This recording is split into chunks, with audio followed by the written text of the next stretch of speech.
Good friend of the show. Of course. A good friend of just the show. Not a good friend in real life. When these mics go off, we go our own ways. Just like roaches. I talked to Patrice on the street, though. And cut.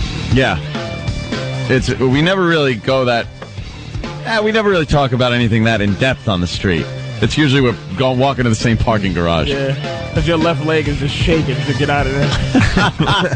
Is it? Hey, Anthony, so how's things? I don't know. Your left leg is moving. My car's up here. Yeah, you start moonwalking as you're looking at your...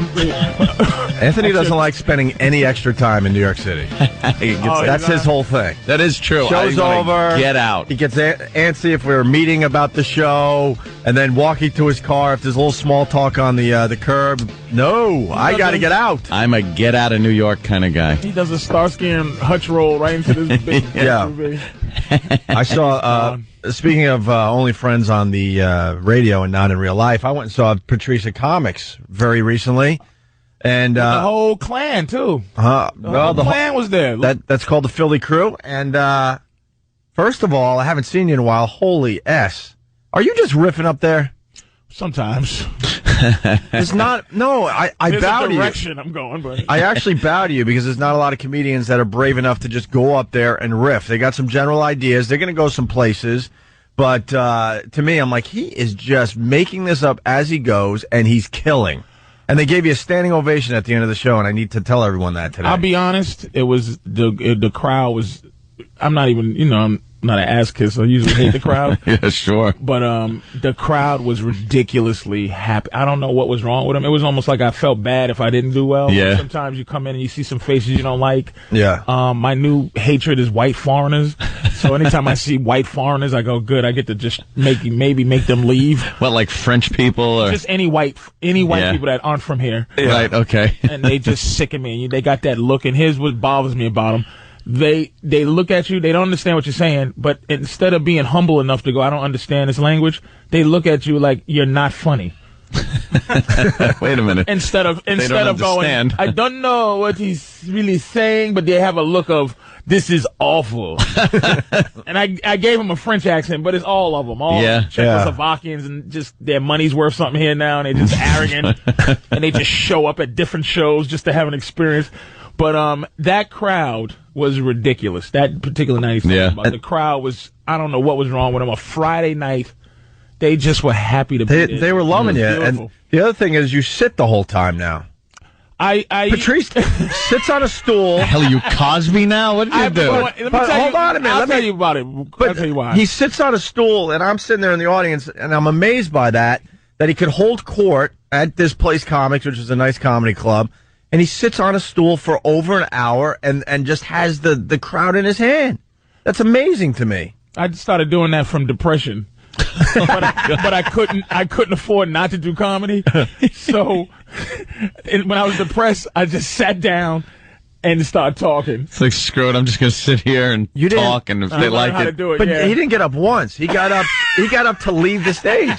And I found that amazing. I really did. That makes it harder, I'm thinking, because you can't really work the room and do the pacing and, you know what I mean, and get a little energy going. You just sat, and that just shows people how strong your material is. It was good, man. I had a good time. I was happy to see them. Yeah. Nice And then maybe you and Sweetie Puss could have came by one of these days. It's in the Bahamas. No, not when I was there. No, this was a couple weeks ago. Yeah. And then the other observation, now I know how you feel when you're doing stuff for an Opie and Anthony crowd, because I'm sitting in a Patrice O'Neal crowd. Yeah. Oh, my God. There was only a few O&A people. Not many O&A people there. You know.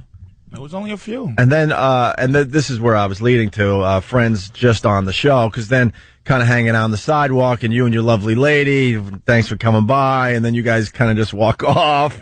We should have ate together or something, I'm thinking. But no, neither one of us knew what to do. Let me tell you how. It was like awkward. Let me tell you how I'm worse right now. Eating didn't even cross my mind. Yeah. Really? Like, I didn't think maybe we should. I did the goodbyes, the 40 hugs. Everybody got 40 hugs. Right. And Opie got 41. 41, I made sure he was the last hug. Lindsay had a hey, thing with my girl for about a good 5 minutes. Lindsay's like, how can you take that? You know, and then like, bye. And then we just say goodbye. And then they sauntered off. We sauntered off, and we both wanted the same thing, food. I'm thinking I got to walk around with a microphone in front of me, and then we'd all feel more comfortable. That's a damn shame. Because it's a damn shame, man. Because human beings outside this with these microphones, it's very uncomfortable. It's just for a everybody. Professional relationship. Yeah, that comes off. I don't really believe that, to be honest with you. I think you had a long night and you want to be with your girl. That's fine. Next time we're gonna eat though.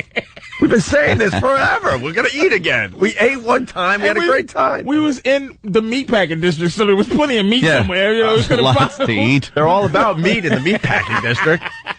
That was a good night, man. I was happy. That's actually a good memory. I'm glad you said that. Well, I haven't seen you since, and I got it. Like I said, I haven't seen your comedy in a while, and wow, man, wow. Thank you, sir. You had the room, the standing ovation. I'm gonna have to check out the Patrice O'Neal. It was quite impressive. Yeah. And I love comedians like you that will make it up as you go along. For the most part, like you're brave enough to go, you know what? I'm feeling good, and I got something here. I'm going to just go with it. You went off on some tangents that had them in the laughing in the aisles. Well, thank you, sir. That was nice of you. Appreciate that. How was Atlantis, Anthony? Wonderful. Yeah. Had a great time. Yeah. Great weather the whole time. It's just so nice down there. You just don't want to come back. Isn't Atlantis kind of scumbaggy, though? No. It's not exclusive anymore.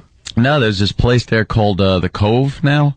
The Cove at Atlantis. And that's where the special people go. And that's the place. Because that's where, they kick the kids out. There's a special area you go to with its own pool. There's blackjack tables like right at the bar next to the pool, so you don't even got to go to the casino to lose your money. Oh, damn. And wait, I heard to lose your money. Yeah, Is that a bad one? Oh, yeah. How bad? The dealers should be charged with rape. Oh, really? Oh, my God. There's Wow, really? 1,000? Mm-hmm. Oh, in between that? Yeah. 1,000. Yeah. Well, you got to let the folks out there know, in general terms. I know you don't like to get specific, but give them something they can understand. Probably a year's salary for someone that works at McDonald's. How about you bought a new Toyota and just drove it in the lake?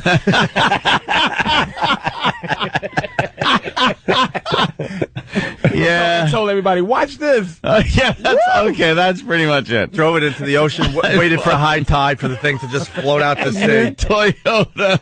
There you go.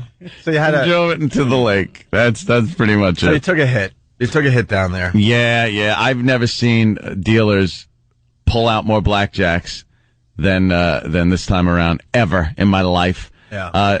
When do you quit? When do you go, all right, I lost enough? Usually, I use the force. I just kind of get the feeling like things are turning and you got to leave. The force would be Keith the cop, but Keith he wasn't around there to stop you.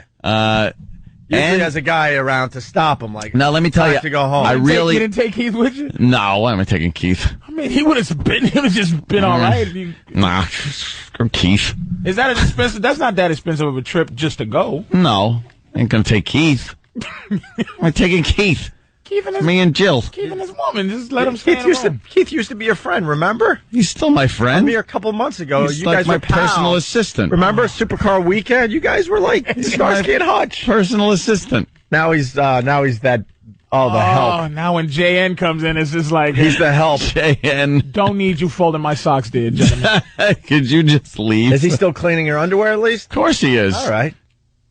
Goes in, does my laundry. Anthony's trying to desperately hold on to regular guyness. He gets paid well. You took a right turn on Better Than You Street.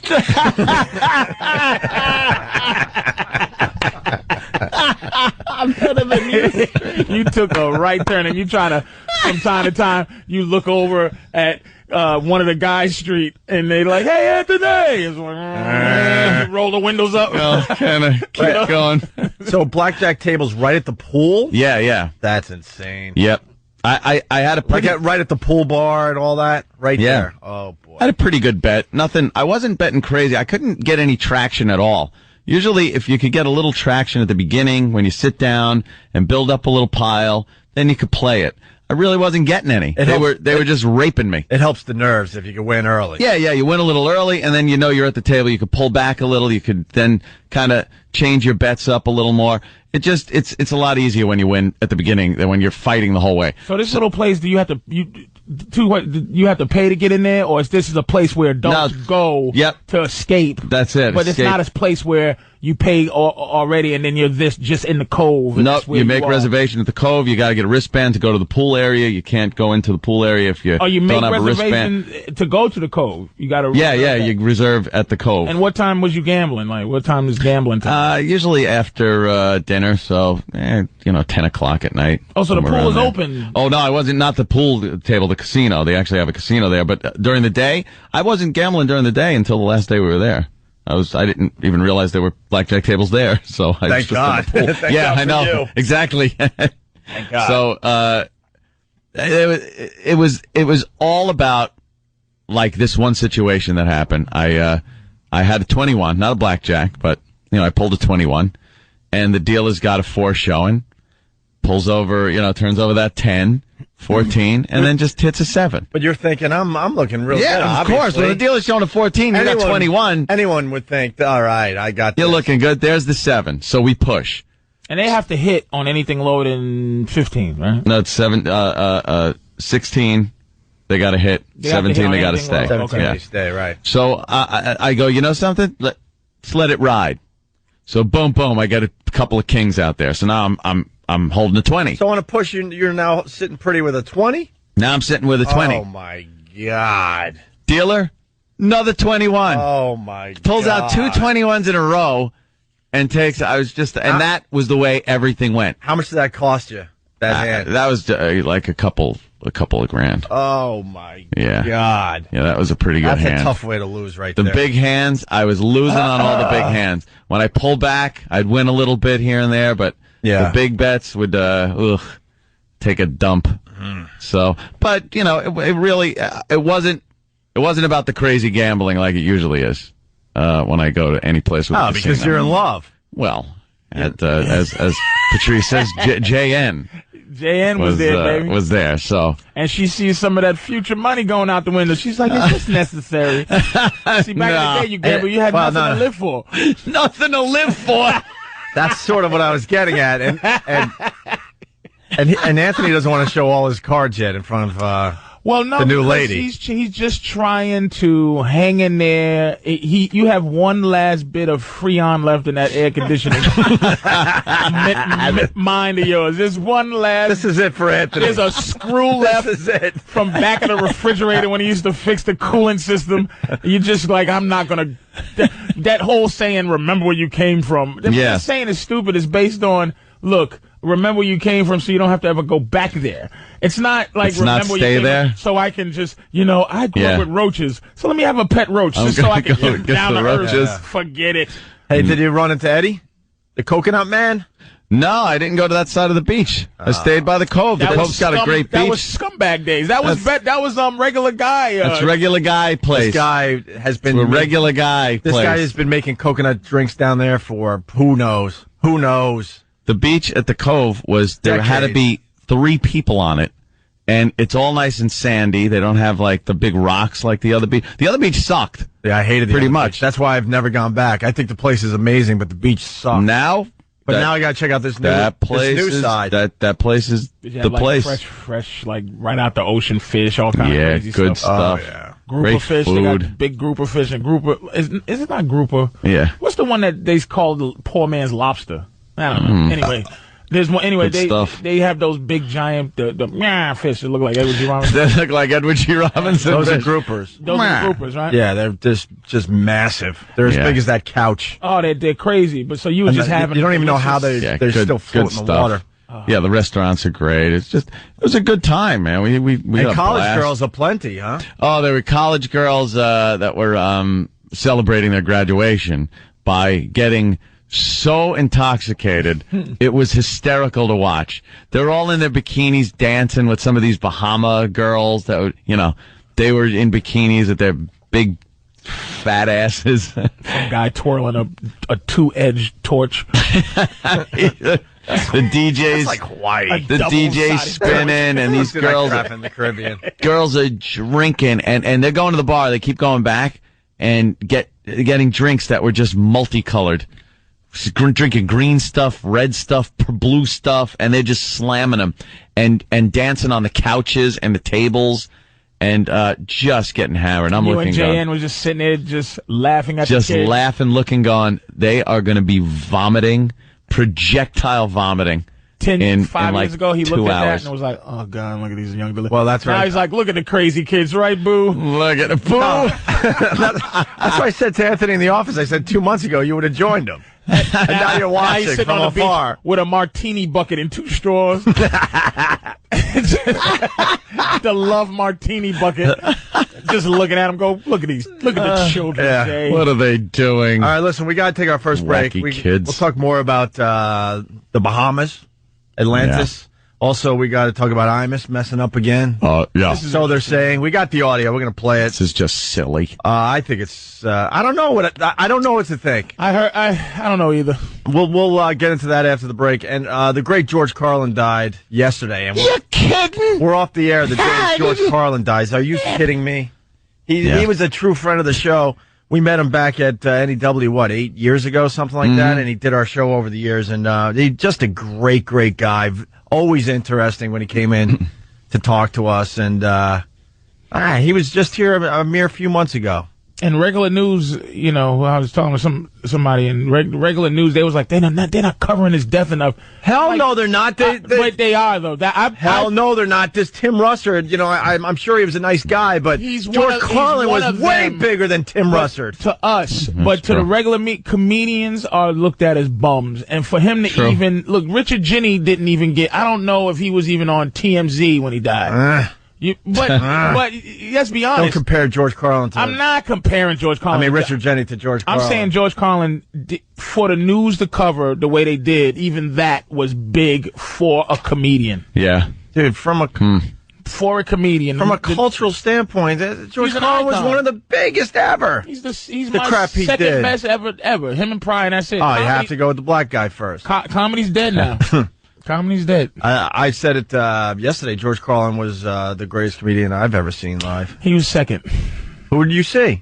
You saw Pryor? I'm saying saw live in an audience. Well, Pryor was sick by the time I could ever see him. I mean, he was Carlin the greatest guy you saw live? I never seen Carlin live either. Okay. Who was the greatest comedian you ever saw live then? Just laughing at Boy George. Having to clean up, and he's throwing the dirt at the camera people that are filming him. Yeah, he's had it. Well, think about that, Patrice. We're going to go to. Yeah, that's a good question. We're going to talk about George Carlin all morning long as well. We got a clip here. Carlin on death. It's perfect for today. Creepy. You'd appreciate this. The Opie and Anthony Show. Really quick, a little inside, but that's fine. I'll help out everyone. If you're writing instant feedback, we get so much instant feedback. We can only scan this stuff. So please, if you're writing into us, make sense. With that, I read this instant feedback. Jesus Opie, Porsche? Does Victoria's Secret have a hooker aisle? What does that mean, dummy? What the F does that mean?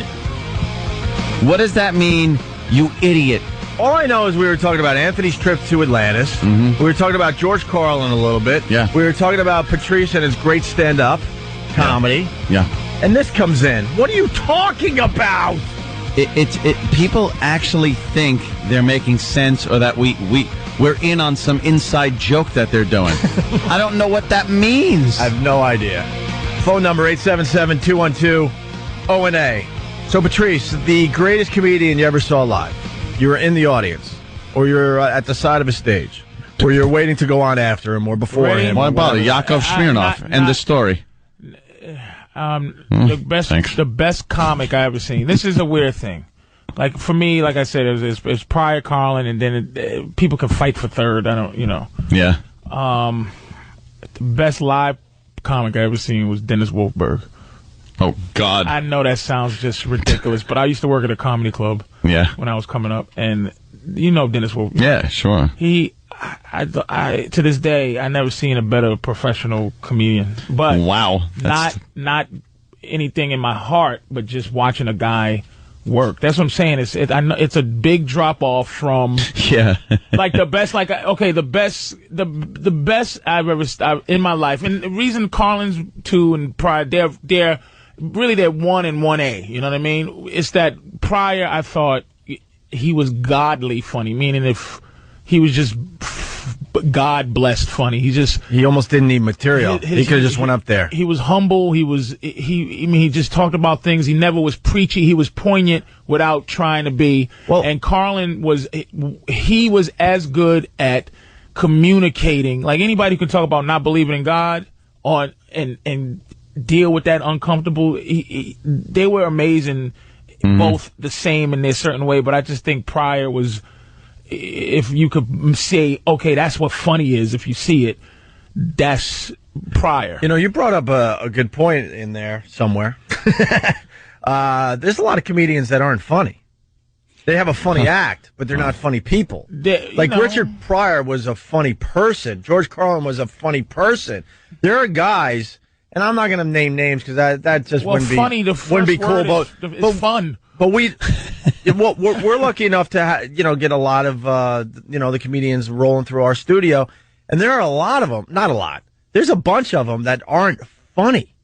They have a funny act though. They have figured out how to get an hour, 45 minutes of stuff that when they're doing it on the stage, you look at that person and go, wow, that's a funny person. It's a funny act. As a person though, he's not funny. Aren't funny. But there's a lot. There's a bunch of them out there. You're lucky enough to be around a lot of comics who are funny. And just because whether you think they're funny or not doesn't matter. Like there's some dudes that I don't think are funny, but I know they're funny dudes. Like funny is a part of their life. Like they love being around something that makes them they're fun. Right. You know, most of the guys, man, and a lot of comics just you go funny. This is not something you have to do. This is something you decided to do. And that's why bad comics make me sick, is because I never watched Pryor and I never watched Carlin. People go, did they influence you? I go, no. I didn't watch Carlin and Pryor and go, I can do that. I watched them and went, oh my God, this is an amazing thing. Yeah. So I always said I would have did comedy with or without them because they didn't influence me to go, do that. Sure. So it's like these guys now, again, nameless, you just go, I'm just as funny as. Well, what I hate, what I hate is if I go to Caroline's and I see someone that is coming through and it's been 6 months, 8 months, and they're doing word for word the exact same set they did the last time. How can you do that? They do it though. That's why I brought up seeing you to start this show today. It was amazing. How can you? Because it was a completely different set. Anthony, who was the greatest comedian you ever saw live? Ever saw live? Not on TV. You're in the audience and you're just there. Yeah, probably Carlin. Back, at Westbury Music Fair back in Jesus Christ, probably 83 or something like that. In the round. Yeah, in the round. George Carlin in the round with his old ass, looking at you every once in a while. Yeah. All right, moving on. We got Mr. Imus in a bit of trouble this morning. Getting coverage all over the place, man. All over the place. What do you think? Fired or so completely fired? I don't know what to think of this one. I don't know because I think the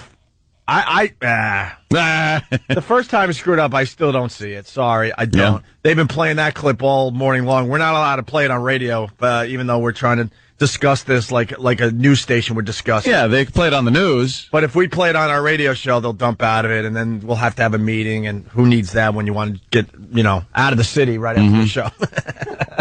But I don't know. I think this one, if he's explaining it one way, but I think this is worse if how can I explain this, Patrice? Help me out. Like he said, let's just play it. We'll start. All right. This is what Imus said yesterday. Defensive back Adam Pac-Man Jones, recently signed by the Cowboys. Here's a guy suspended all of 2007 following the shooting at a Vegas nightclub. Well, stuff happens. You're in a nightclub, for God's sake. What do you think's going to happen at a nightclub? People are drinking and doing drugs. Yeah. There are women there, and then people have guns. So, go ahead. Well, he's been arrested 6 times Since being drafted by Tennessee in 2005. What color is he? He's African American. Oh, well, okay, there you go. Okay. Now we know. Well, there you go. Well, there you go. Now, he's claiming that he said that because, well, they're arresting him a lot because he's black. I think he's being sarcastic. I hear a lot of sarcasm, especially in that first part where he's talking about, well, you know, what do you expect? You go into a club and people are drinking and there's girls there and guns, you're going to have shootings. What's the problem? Like he's doing this whole as a matter of factly kind of a, hey, yeah, the club? Well, of course, there's going to be gunfire. What are you, crazy? And then he goes into the thing, what color is he? He's black. Well, of course, sure he is. What? Like I catch a lot of sarcasm in what he's saying here. But I don't think it's going to be picked up like that, especially with the likes of Al Sharpton. Right. Patrice? I'm not sure, man. I'm kind of there with you. I'm right in the middle. Like, you know what? Like I always, the first thing I always do is put myself in a bad spot. I put myself in the spot of the dude that's not trying to get fired. Right. He's an old man trying his best not to get fired. Right. The old school incident, he was not an old man trying not to get fired. So he's probably not gonna make a racial. It's possible he was trying to say, well, they're bugging him because he's black. That could have been an indictment on society. Mm-hmm. I mean, I know that's going deep. It's amazing. They're spinning it that way immediately. They've already put out a statement that said that's what he meant. It's possible he's like, well, he's black and people are going to bother him because he's been arrested 6 times because he's a black guy that hangs out at bars and he's a professional athlete. They're bothering him. If I had said it, I don't know if that would have. They might have took it like that. But again, he has a history. A history? Yeah. I say this. The Democratic nominee for president of the United States is a black man. So anything goes now. I'm just going to say whatever he wants. Screw it. Here we go. Whitey gets a pass. And we're off. In this corner. And here we go. It only took 40 minutes today. I'm kidding. Come on. You will be exhausted like I will. No, I'm teasing, of course. The point I guess I was trying to make, if with Imus's history, like Patrice said, why wouldn't you make that perfectly clear? Like, wouldn't you have a filter in your head the whole time? Like, oh my God, I almost got fired for being, a racist, blah, blah, blah. I just said this controversial thing. I know I meant because he's black. Right. He's getting arrested and they're bothering him a lot. Maybe I should tell people that after that statement. Mm-hmm. But he's like, there you go. Imus is not, look, again. I would have made it perfectly clear is what I'm saying. How old is he, 80? He's about George Carlin's age. He's an old guy. Yeah. And another thing, this is all I'm saying is just like, you have to believe that he's a complete liar to not, accept anything. Because I can't believe he's dumb. You know what I mean? Yeah. But he's an old man, and sometimes you ever have inner dialogue where you're just not listening to anything but yourself, and then you have a quiet conversation with yourself, and you're sitting there like the dude is reading the thing, and he's on, and then he goes, you get shot at, because he goes, what's wrong with going to the thing there? And then he's like, in his mind, he's just still going, boy, was he, in his mind, this is a question he asked himself. What color was he? What color is this guy? And evidently he don't know who the hell Pac-Man Jones is to even ask what color Pac-Man Jones is. You know what? He knows who Pac-Man Jones is. Do you think Imus knows and knew he was black before he even asked that question? He worked on a sports station for way too long not to pick up a thing so or two. If he knew that Pac-Man Jones was black, he had to have known. Then there could be an issue. Well, they had to have known. Because like us, I mean, you're reading the papers in the morning. So, I mean, if that was the story of the day, there's probably a picture of the guy. Of him. Come on. Yeah, I'm trying to figure out immediately how it can't be racist in certain situations. Yeah. Kind of trying to... And that's the thing about the damn president, again, why I want a black president, so that I can allow white people to have an opinion about a black president. Well, black presidential candidate. Right now, if white people have an opinion about him, I just immediately go, you're racist. Well, right. Imus discussed this already on his show. We're getting the audio, so he discussed it and he's moving on, but we'll play what he Really? He's moving on. Well, wow. A lot of balls there to just move on there, Mr. Imus. Move on from this whole thing here. Let's move on. I said I'm sorry. He apologized like a black woman. No. I said I was sorry. We got Imus in the studio here. What is, what color is he? Black. Ah, that's right. He's a, yeah. I gotta bleep myself because, sometimes I say stupid things, and I get the all up my. So I got to watch what I say. Yeah. Pac-Man. Mr. Imus. Pac-Man was yellow, not black. Yeah, baby.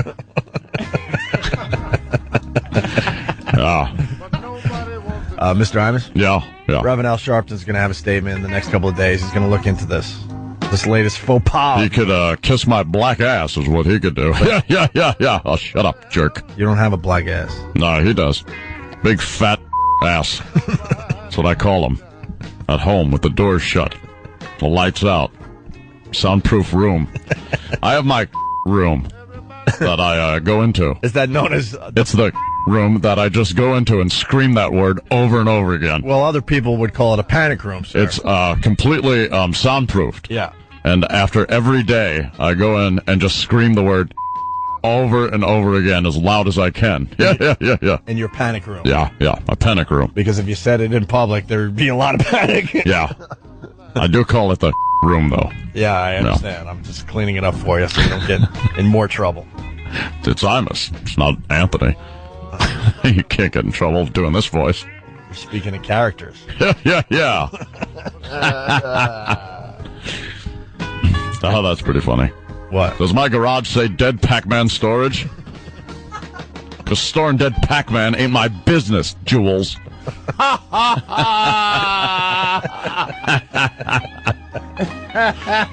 It's going to happen if my wife comes home. I'm going to get divorced. Yeah. I don't want to get divorced. You got to call some people. You're on Pop Culture. A movie from what? How long ago was that movie? The Iron Man's on. Yeah. Let it be known that the black man is feeding Imus some lines for this bit. What? You. Thank you. No, it's fine. It's I'm quoting Pulp Fiction. Oh, all right. Yeah, baby. Take your foot off the... that Quentin.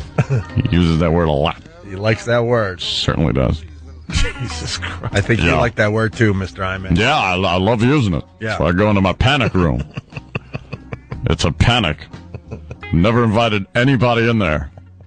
And I yell that word so loud and so clear. Mm-hmm. And I have a few pictures up in there. Reverend Al. Right. Yeah, and I yell at him all the time. Mr. Imus, there's a great line coming in from Steve from Bayshore, but I'm too scared to even say it. Really? Because they're listening to us right now.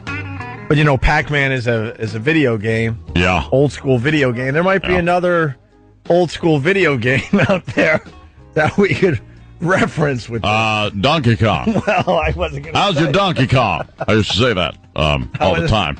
How's your Donkey Kong? Right. Yeah. I did hear that Reverend Al is very upset with me, and he's going to be throwing barrels at me. No, he's not. That's not what he does. No? Do. Sorry. I apologize for that. Yeah. I'm sorry I said that.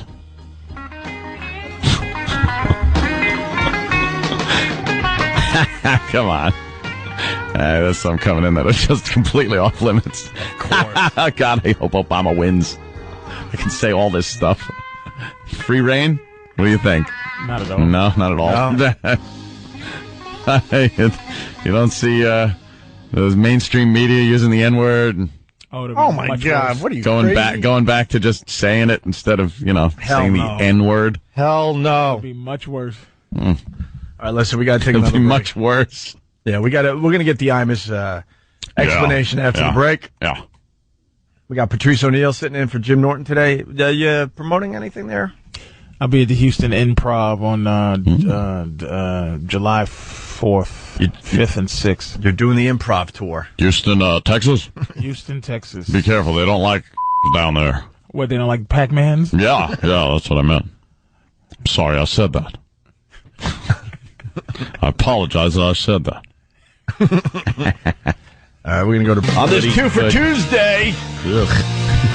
Twofers. We got a twofer from the Black Crowes on your home of rock and roll. Ah, shut up. 877-212-0-A. It's the Opie and Anthony Show. Getting back into it. Took yesterday off. All hell broke loose because we took a day off, by the way. What happened? They're bitching and complaining everywhere. Why? Jesus. Because we took a day off. Oh, perish the thought. We take a day. You know, as far as the radio show goes, we don't take a lot of time off. Not as much as other radio shows. I can't tell you how many times over the years management has actually come to us and went, you guys need to, take some vacation time. Yeah. Take some days. I think officially we get anywhere between 4 and 6 weeks a year off. I think it's close to 6 weeks. I remember the time the boss told us to take 2 years off. I think that's why we don't take a lot of time off in general. Yeah, we're afraid. If we're away from the studio too long, we just assume they're, hosing the area down, getting it ready for the next morning zoo. Slappy and Wappy show. So relax, we're back. But next week we won't be. Next week we got a short week. What? Oh, we're heading toward the 4th of July weekend, my friend. That's true. Yes. And see, we're smart because they're giving us the 4th off. Mm-hmm. So then we're taking only a couple days around that, and then we still can take a real vacation later this summer. Yeah. See, we just take a few days. Right. It's not a vacation, it's a few days. Officially, we're taking 2 days off next week, but that means we're missing 3 shows. Right. Hey, it's summer. Leave us alone. Exactly. Yesterday, though, not yesterday, Friday, was almost the end of the Opie and Anthony Show. What happened? Well, you left early. All right. To catch a plane. What are you laughing at, Patrice? The setup made me laugh. What? I'm just waiting for what y'all got to say. Yeah. Well, Anthony left early. He had to catch a flight to Atlantis. Mm-hmm. And we had Tippy Tom, our homeless friend. Oh, what did he say now? Huh? He didn't say awful. Anything. It was awful. And he wasn't the homeless guy that got us in trouble. That was homeless Charlie, who I think the government killed because we haven't seen him since. That's true. We haven't seen homeless Charlie since. We saw him one day. He was a huge fan of the show. We've never talked about this. Let's talk about this for a second. He's walking around. They know he's doing. Dude, homeless Charlie. Last time you seen him, an Indian threw a water fountain through a window and was running down. Yeah. Let me set this up though. Homeless Charlie all of a sudden met us outside XM. He was cracking us up. Huge fan of the show, even though he was homeless. He comes up and he gives us an hour of amazing radio. Some people were saying he was like the homeless version of Richard Pryor. The guy had wit and he was quick and he was just da. Yeah. He said some crazy things that got us suspended for 30 days. Mm-hmm. He made some type of sexual threats against certain female world leaders and dignitaries. And stupid us, we thought that we can't possibly get in trouble for this. It's the rantings of a madman. Rantings of a homeless guy. Why couldn't you just let this guy go off and give people a little window inside of what goes on in a homeless guy's mind? And we assumed everyone would understand that, but of course they don't understand that because they're just out there, these Breitbarts. Our assumptions stink. And the rest of them, Politico's the new one that got Imus all this attention today. They saw it a different way, and they tried to get us fired, and thank God we didn't get fired, but we did get suspended for 30 days. The point being, though, homeless Charlie, huge fan of the show, we haven't seen him since, so I'm starting to think the CIA kind of took him out. You think that's what happened? Yeah, I think he's... Oh, they cut out his brain! I have no idea what happened to homeless Charlie. We haven't seen him since. No one has seen him since. I just need to know the guy is still out there being homeless and stuff. Maybe the government relocated him. You think that's what... It was the part of the relocation program. A black van just pulled up. They threw him in and speeds off. You're never seen or heard from again. By the way, who is who is working the filler clips at XM today? That'd be Butcher. Oh, boy. Butcher, you are so fired. You are so fired. Oh, boy. What did he do? And Steve, you are a dummy. Oh, boy. Because what I'm setting up here is a clip that they just played over at XM as filler. Why would they throw that in as filler? Why would they throw that in as filler? Oh. I just need people around me that understand how radio works. We're going to be replaying this today, you dummies. What was it? So now I apologize to the XMers because we have to play this They again. just heard it? They just heard it. Oh, my God, we got dummies that work for us. What is it? Like, how did they know? Why would you just... This is way too inside, trust. Oh, boy. This is like Radio 101. Radio 101 crap. You just don't throw this like this radio gold out there while we're in a commercial break on regular radio. There's a whole thing that comes with it. We got Anthony back in studio for the first time since we did that. Oh, so they played that? Yes! Stunt Brain, how long have you been working in radio? Christ. Help me out here because people are sick of me bitching and complaining. But 20 years. Radio 101. Yeah. It's obvious what hhappened Friday was going to be replayed and relived when Anthony returned. Right. Because we had, I even read the emails saying that it's going to be replayed. And you saw some new equipment in the studio. Yes. I'm very happy to have. We're still setting it up for the people that haven't heard it. Yeah. So where's Steve? Why would Steve allow this to happen? My prediction, Steve blames the entire thing on Butcher. But he's the executive producer. Yeah, but Steve, why is Butcher playing what we're about to play here with Anthony in the studio? I completely agree with you, and we've had a system in place for months. Why that system can't function, I don't Get him off the board. I'm dead serious. I understand. And have him make fucking coffee. Oh, geez. What? Oh, the language. Have him make coffee. Fine. We need someone that understands the basic ABCs of radio. We've even got fail-safes We're in the radio battle of our lives. Oh, we've got fail-safes in place. The fail-safes aren't paying attention, and I'm looking at the fail-safe right now. Why? Tell him to take a cooking class. He can make breakfast for us every morning. Oh, we'll get some hot plates, and he can make omelets. Holy! It'll get done. We have 20 guys working behind the scenes. Get one that understands what we're about. It'll get done. Stunt Brain is shaking his head. He understands exactly what I'm talking about. It shouldn't have been played. You don't just throw that crap out there like, oh, here it is, blah. No. So I apologize to the XMers, but I got to go down this road. I have to do this, even though you just heard this. But at least now you'll get a little something because Anthony's back and he could comment. Yeah. Get him off the board. Yep. Done. I'm serious. If he's just throwing that crap in there, he doesn't know what he's doing. Sorry, Butcher, you don't know what you're doing. You work hard, but you don't know what you're doing. Anyway, Anthony left early. Yep. And I was listening. And Tippy Tom was in studio. And I was thinking that, that it would be fun to have Tippy Tom sit where Anthony sits. I was listening to the show, and I knew that was going to happen. At first, you invited Tippy Tom to sit somewhere else. So, Tom, why don't you sit? Oh, I heard you go, Tom, why don't you take a seat? And then you said on the bleachers, in the middle of the bleachers. Right. Because we have a live audience over there. Right. And it was packed, and Tippy Tom smells pretty bad. And it was upsetting to the people, so it's funny to us. But at that point, I thought you were going to tell him to sit in my chair. So I'm listening, going, oh, whew, okay, skated that time. Then I heard, oh, wait a minute, I got an idea or something. And I knew it was coming. I went, oh no, here's where they put a stinky homeless guy. And I can't describe the smell, people. You ever walk by, you're walking down a sidewalk and there's bushes on the side and you know that there's a dead animal in those bushes because it's that pungent smell of death? That's what Tom smells like on a good day. And I knew he was going to sit that funky ass down in my chair and then start fumbling with my accoutrement. Well, what describes the smell perfectly is the fact that, like you said, we have bleachers and we had a full house. We had standing room only. There was 20, 30 people standing around. Where Tom was sitting on the bleachers, people refused to sit in that section of the bleachers. Yeah. So, there was easily 10 to 12 spots that people could have been sitting.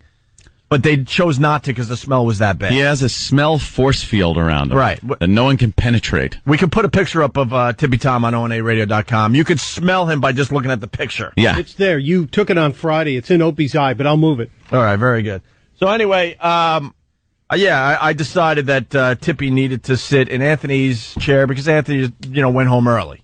Yeah. And, Tippy Tom's disgusting, but Anthony really finds him disgusting. I don't like him getting closer than probably 15 feet. Right. To me. Right. If he gets within that 15-foot range, I scream. I tell Keith to move him. I get him out of the way. I get up and move. I don't like him being around me because the smell. And you know something? I'm not a fan of things like head lice, rickets, emphysema, whatever else he's got, shingles, the ninja. The ninja. He might have the ninja. He might have the ninja. He says he doesn't have the ninja, but yeah. But anyway, here's the moment where we decided to have Tippy Tom sit in Anthony's chair, and by the reaction, you can tell that this is not a good idea. And also, if you know the show, and if you know Anthony, you know this was not a good idea. And I'm listening, and it's really a horrible feeling to listen to this and be powerless to do anything about it. Like I wasn't in the studio; I'm in my vehicle. I'm driving, listening, and horrified that this is going on. Even when Tippy Tom comes in this huge studio we're broadcasting from now, Anthony will run all the way over to where E-Rock sits. He just doesn't want anything to do with Tippy Tom. So for Tippy Tom sitting in his chair, not good. Just him sitting in the chair would have been the worst thing ever. And then it just got progressively worse. I got an idea, Tippy. How you doing? I got this idea. It might be a little crazy. I don't know. But Anthony had to leave the show early today. He's going down to the Bahamas with Phil Nicolini. Oh, that's good news. Why don't you come on in here, Tippy? Goddamn, Tom. He's so upbeat. Poor bastard. That's good news. That's good news. It might be a little crazy. I don't know. But Anthony had to leave the show early today. He's going down to the Bahamas with Phil Nicolini. Oh, that's good news. Why don't you come on in here, Tippy? Come on in, Tippy. Listen to the effing crowd. Tippy is a man. Tippy, I want you. This is great news. I want you to sit. I want you to sit in Anthony's chair. Yeah, the big comfy chair. Make yourself comfortable, Tippy. I feel like talking. Let's hear it for Tippy Tom sitting in Anthony's chair. Yeah. There you go. All right, Anthony. It's the Tippy. Cleaned up just for you. Tippy, it's the Opie and Tippy Tom Show. Beautiful. Here you go. There's your mic. Why don't you try out some of the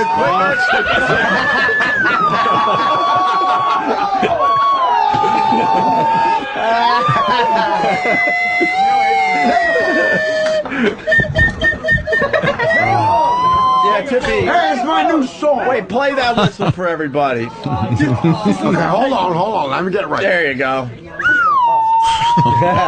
my whistle. There you go.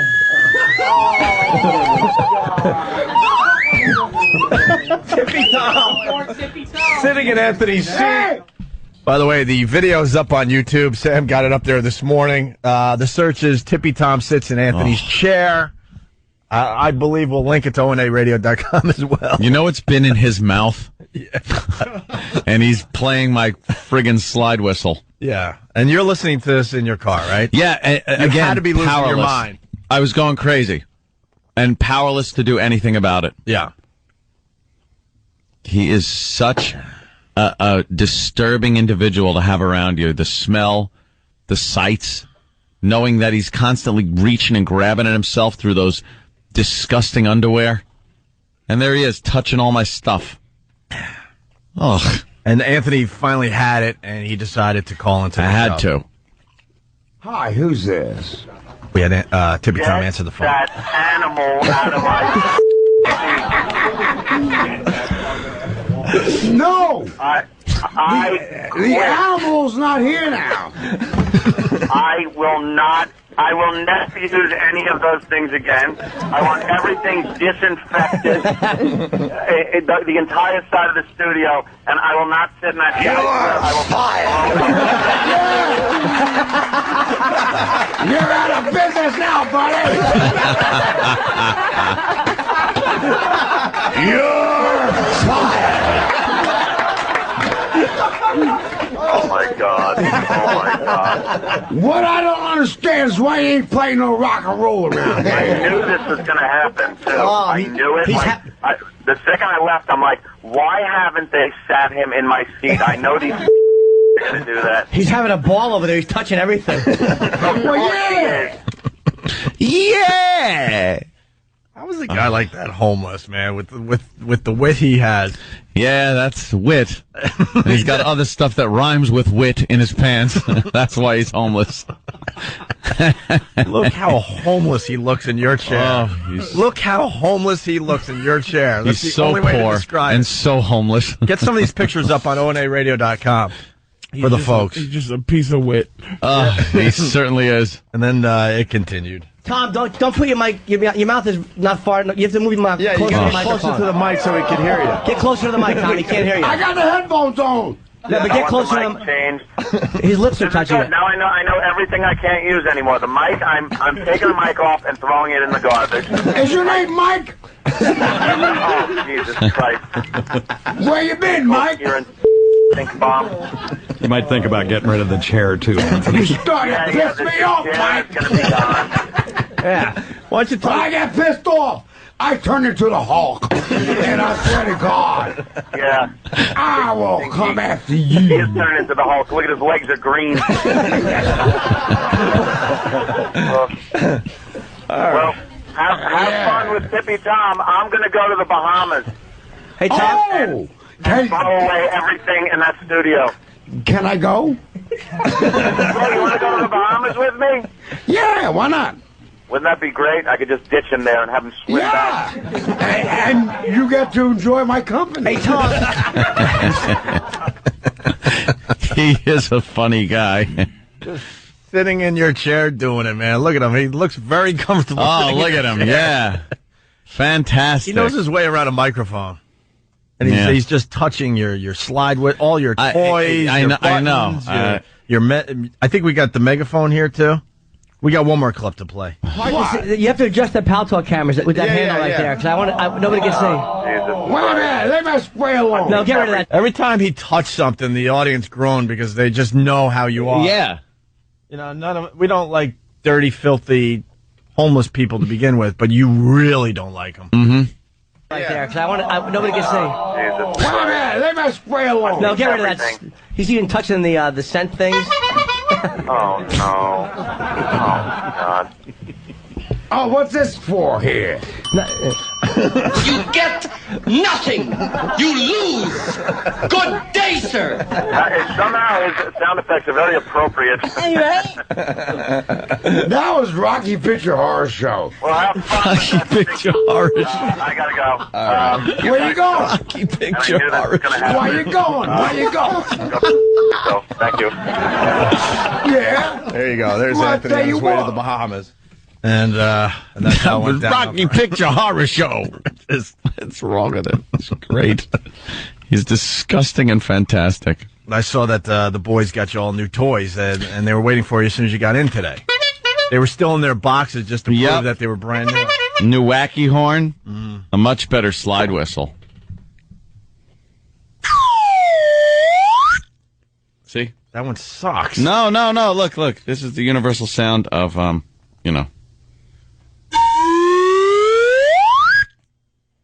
I like it. It's more Brady Bunch. Yeah? Oh, let me see. I can't go fast. It needs some grease. Needs a little Earl. Needs a little lube. Gotta lube up your whistle. Gotta lube up my whistle. New bell? Let's say hi to Tara in Jersey. Tara, what's up? OMG. Oh, my God. I can't even, you guys answer on the phone. I can't even talk. I need your help. Why? Yeah?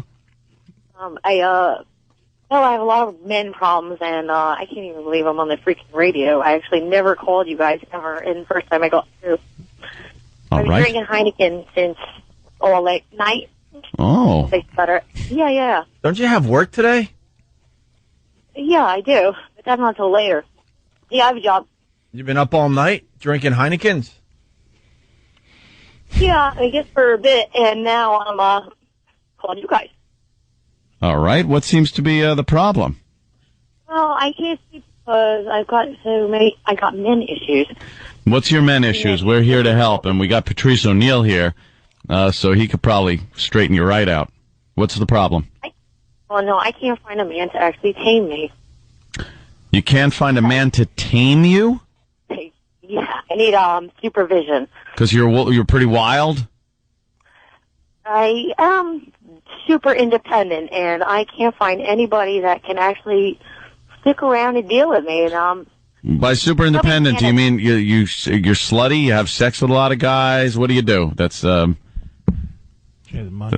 no, actually, I'm very good at it, but I'm very selective, and all of them, so many of them want me. So why do the guys leave you? Doesn't sound like you should be selective if you're drinking Heinekens all night long. I mean, you do realize it's Tuesday morning, right? Somebody with me, right? And what drugs are you on? I'm nothing. No, you're on drugs. What drug are you on? This isn't just on anti-drowsiness medication. What? Anti-drowsiness medication. What is anti-drowsy medication? I don't know. You gotta also known as may cause drowsiness. Also known as coke. Why don't you just say you're on coke? Well, I'm not. Meth. Anti-drowsy nose powder. Yeah. Right. This is more than a Heineken buzz. Like the way it smells. Yeah. This is more than a Heineken buzz. What's the anti-drowsy medication? Is it crystal meth? No, no way. Never touched that. What is the anti-drowsy medication you're on? You said it. I'm not incriminating myself. Oh, coke. All right. Done a little coke. You said it. I'm not incriminating myself. But you said it. You did say it. You guessed it right. I never said anything. You said it. You're looking. So let me get this straight. You're looking for a guy that wants to deal with some whore that likes the nose candy and drinking Heinekens all night long on a Monday night. Are you talking? You talking to Sosa on the other line? No, I actually closet, and nobody even knows I do that. I dabble here and there, and I hate to tell you, sweetie, but everyone knows you do it. Probably. We knew, and we don't know anything about you. It took us 2 minutes to know everything on the about phone. you. Do you think I would actually talk to somebody else and go out in public any other time than this? No. So no, but how are you going to find a man that wants to deal with this crap? Well, I mean, you could. I'm sure you could find another addict. And she's blaming men for not taming her. Yeah, for not taming her. What do you need? Do you have a MySpace? If alligators could speak, I can't find anybody to stop me from swallowing people whole. It's your fault you can't stop me from being a drunk. Hey, maybe it's your fault, beautiful. Yeah. It is, actually. Why don't you just why don't you just try to be wanted? So what are you looking, Tara? What are you looking for? Happiness. Another half a gram. Happiness at the bottom of those bottles. Is happiness there? No. Yeah, the Heinekens are an aside. They just take the edge off. No kidding. Yeah. What do you think we were born yesterday? We know this. Do you drink two at a time, one in each corner of your mouth? Just okay. So you don't live in a glass house then, right? So you don't throw stones. Oh boy! Shut up with that crap. She's just saying come on. Old Testament. Yeah. Those who live in glass houses, shut it. What's your job? I find that I'm normally actually because I'm so effed up right now, and that's a fact. Whatever. But other than this, what do you look like, you animal? What do I look like? Yeah. You sound about 40 plus. Someone is suggesting you need Mike Tyson to tame your ass. Yeah, he'll do it. A couple of body blows. How old are you? 40 what? No, I like it rough, but I don't need a right hook in face or nothing like that. Yeah. How old are you? 40 what? 30. 30, so you're about 35. All right, so you're about 35. What's your job? No woman admits their real age, so you're easily 35. Yeah. So That's what what's fucked up about people, because oh my God, because I can't stand the rest of, like, every moron stupid. So what you're tired of is people thinking you're 40, but you're really 30? No, actually, they think, whatever, that's everybody's problem, but actually I go for normally 26. I'm brunette right now, so there's nothing young about her voice. She's done a lot of damage to herself. No, you can just hear it. No, I look my age, and but you've done a lot of damage, though. Yeah. What's your job that you're barely hanging on to? What's your job? She's a mud wrestling referee. I'm actually I'm going to school for mortuary school. Mortuary school. Maybe you can find a man there. A necrophiliac. Yeah. There's a lot of good-looking dead guys. There's a lot of ghouls that hang around the funeral home. I'm talking about the live ones. It's the only stiff men she'll ever be around. Yeah. Mortuary school. Yeah. Are you drinking the embalming fluid? Yeah. No, it's just something to I didn't really rather need an answer to that. No, yeah, well, whatever. I guess I'm a little. Raise your hand if you hate this woman. I want to know more, but I just count 1, 2, her sadness. 3, she's not digging deep. Yeah. She's not really exposing this inner sadness. So you're mad that men can't tame you. So we got a guy that wants to tame her on the line. Let's say hi to Bob in Jersey. Bob, you're on with Tara, who needs some taming. What's up? Yeah, it sounds like she does. You guys remember the Bob and Angela limo ride? The what? The Bob and Angela limo ride. The Bob and Does that back about 10 years when you guys were on that other station? Yeah. Yeah. Okay. What do you say? Yeah, that's me. Yeah, I went for the ride with Angela and took care of her, and Opie didn't believe it. Oh, okay. I remember you. Sure. Yeah, I can take care of this one too. She sounds like a decent pig. Yeah. Hey, Tara, are you a decent pig? Well, it's all relative. It depends on what your definition is. Oh my God. I couldn't understand. Yeah, this one. Thank you, Bob. So I have I'm very good at what I do, but I don't just. But what do you do? What are you very good at? Yeah, what are you good at? What do you do? You said I'm very good at what I do. All right, what do you do? Listen to this nonsense answer. Tara. Well, what? I'm very good at what I do. What do you do? Oh my God, I'm so nervous. That's why I'm sorry. No, when I am freaking awesome at sex. I love sex. I am really good at like. She's good at sex, guys. When I do it. Stephen S. from Bayshore writes, drunk, boring, coked up, and wants to work in a funeral home. What a catch. Yeah, right? All right, listen, Tara, we don't know what to do with you, to be honest. She's just some... You're some coked out, Heineken drinking whore from Jersey. Horny, old, young broad. Sounds like you would be an easy lay, so you got that going for you. Which is nice. Actually, that's the funny thing, I'm not. All you need is some whore bait, and you're ready to go with this one. Yeah, no, that's the best part. I'm not as easy lay. Really? Like caffeine. Yeah. No, You are easy. Just a little Coke, and you go. That's pretty much the... I watched all the... No, that's what Coke... That's why they call them Coke whores. Do people even exist like this? Coke? I thought they stopped after the Mamas and the Papas was done. Hell no. Like, that's some 70s. That's alive and well, man. What are you, Diane Keaton? They are You looking for Mr. Goodbar? It's called whore bait. You just kind of, you just show your whore bait and you're ready to go. Go to Brazil. Yeah, I get it when I want to, if I want to, on my own accord, and I never, ever, ever have... So what is your problem right now? A little bit. We don't even know why you're calling the show. Tara, Jared wants to know,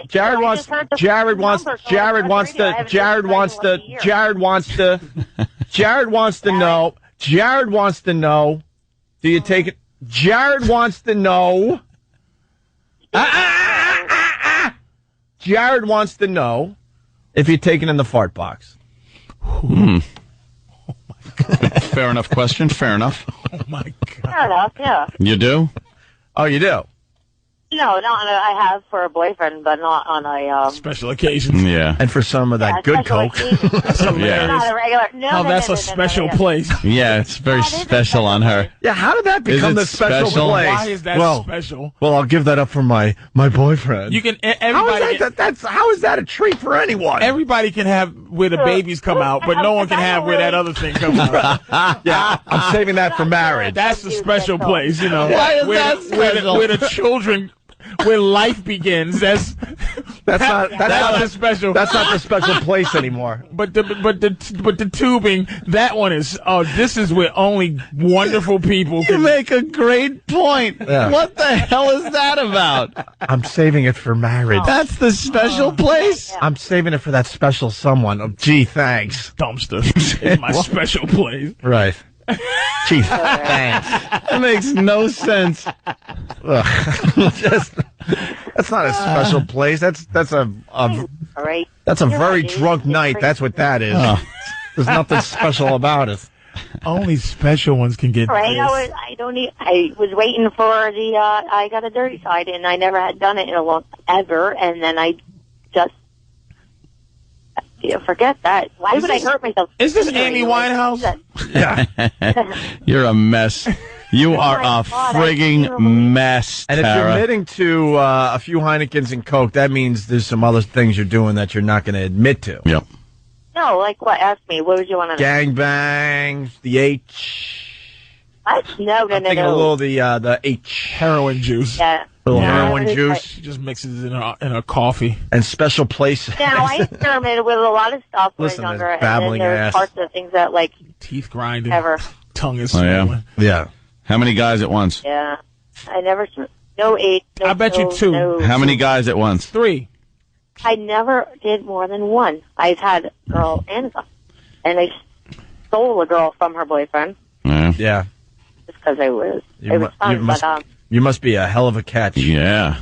All right, so I don't really know why you called us today. I picture Sybil Shepherd Ugh.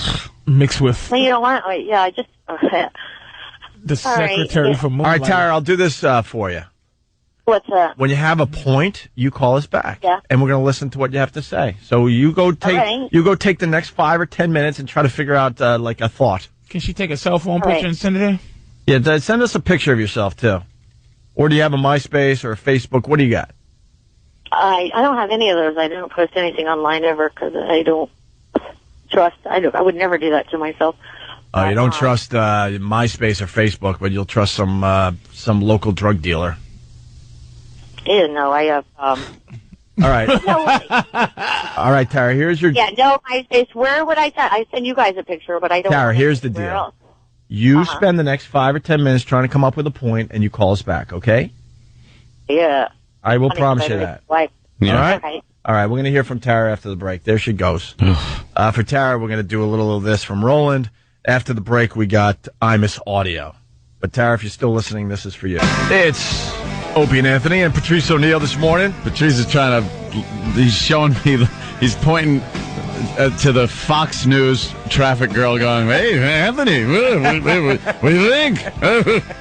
Like I'm the traffic girl guy. That's my new gig. But I don't think I don't think Patrice understands Whitey though. The one you're pointing out doesn't compare to Jill Nicolini. Not even in the same Of course league. not. That's like The Fox traffic girl. That's like why? That's like comparing the NBA to the WNBA. Yeah. That girl's not even in the same league as Jill Nicolini. I gotta look at it again. Yeah. I mean, come on. 877-212-018. Speaking of the WNBA, a milestone happened. Mm-hmm. I think it was over the weekend. But Candace Parker, ready for this, Patrice? Candace Parker became the second woman. Let me take a guess. Wait. In WNBA history to miss her monthly during the season. There you go. There's your answer. You know, now I'm not going to tell the people because we know what it is. That answer's much Gotta better. be. Second woman in WNBA history to dunk. That must have been a foul-looking one. But you know, it was barely. Was it barely? Yeah. It wasn't like a LeBron James or a Michael Jordan dunk. You know, it was just barely over the top. It was that 75-step travel girl dunk. But they didn't call it because she's a girl and she dunked. Yeah, they want to make Candace a big Parker thing. is, by the way, I have to say this correctly, she was the lead player in the last Imus controversy, but she was the one he called the pretty one. She's one of the Rutgers girls? No, she's the girl. Remember, the reason he called the Rutgers girls what he called them is because he called it was like the ugly ones versus the pretty ones. Right. She was the pretty one. She was the prettiest one on Tennessee. On Tennessee. Yeah. It was Tennessee, right? Yeah, she was the best player for them. All right, I gotcha. Very, very good. So she, I didn't even know. See, I don't know anything about the WNBA. Very good. She's a cutie. Look at her. She's beautiful. Oh. If you could get past the fact that she's 6'8".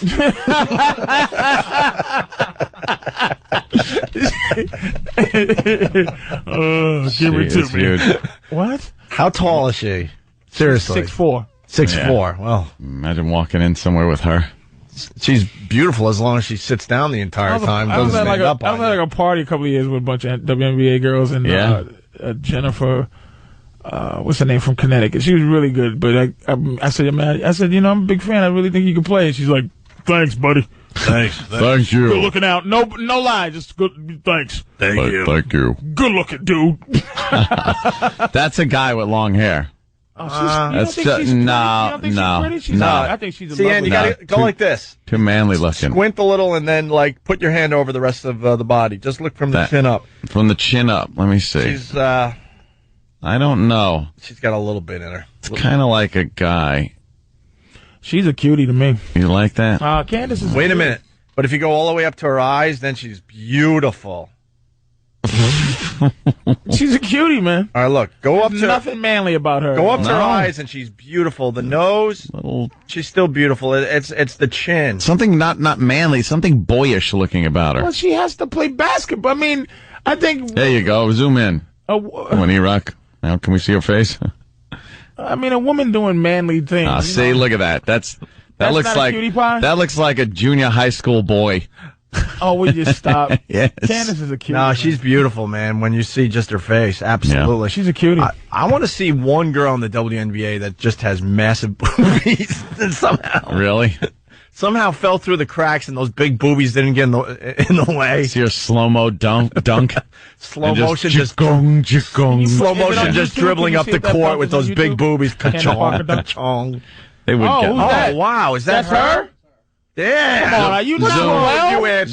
Zoom in. You're not well, Ed. Come on, Mr. Rock. Come on, you're just a racist to your bones. I'm a racist. How can you not think she's a cute? Look at this little thing. Oh, wow. A little bit of 5 o'clock shadow under the arms. Got a little European thing going. You get her out of those WNBA clothes. She's got something going on in. That's 6'4" of glory. Really right just 6'4" of lusciousness. You're a racist. I am into white chicks. You're a racist. That's just I think that's partly gay.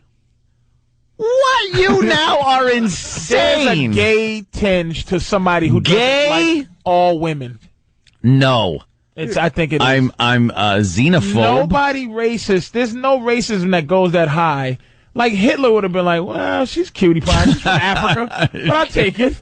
You know what I mean? Like a dude. You are attacking my masculinity based on my racism? Slightly. Do you find any black women hot?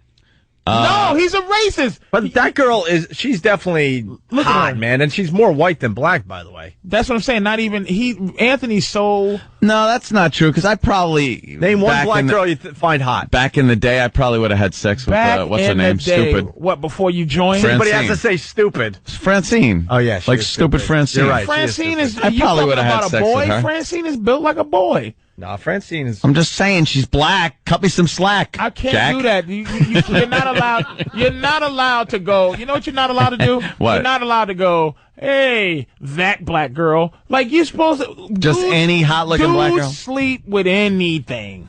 No. Yes, man. No. I don't find certain girls aren't my type.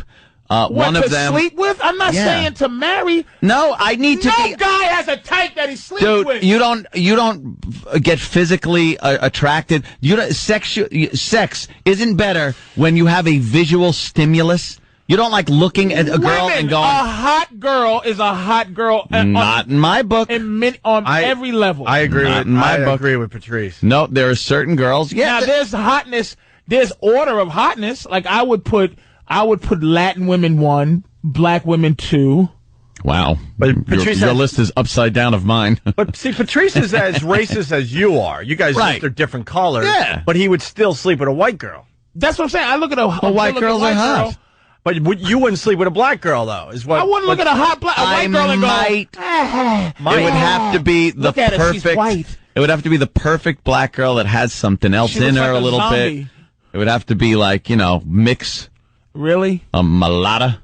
Something like that. Really? Yeah, I don't know. Your Pure racism is it's almost unprecedented. Thank you. It's unprecedented racism. Really, black women do scare me.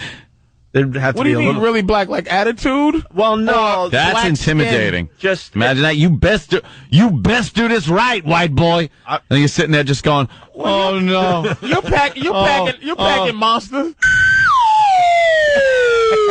Oh, there she goes. So you're afraid of the black woman's prowess in the South? And they don't have a special place. They crazy. Look at this white girl here, Heigl. How can I say I wouldn't?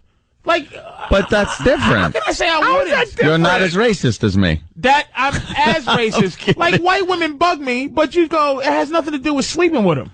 No, there's certain girls I find attractive. I need to have a type. I need to be visually stimulated. I can't I might as well just stay home with some Vaseline. If you're not going to be visually stimulated by a woman's body and her laying down in a bed or something, you're not. Hold on, you're not. You're not stimulated by like a cafe latte woman.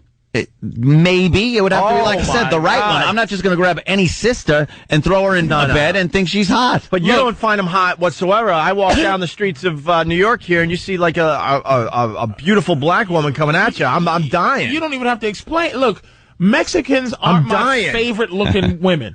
Like a classic Mexican girl that's short, blocky build.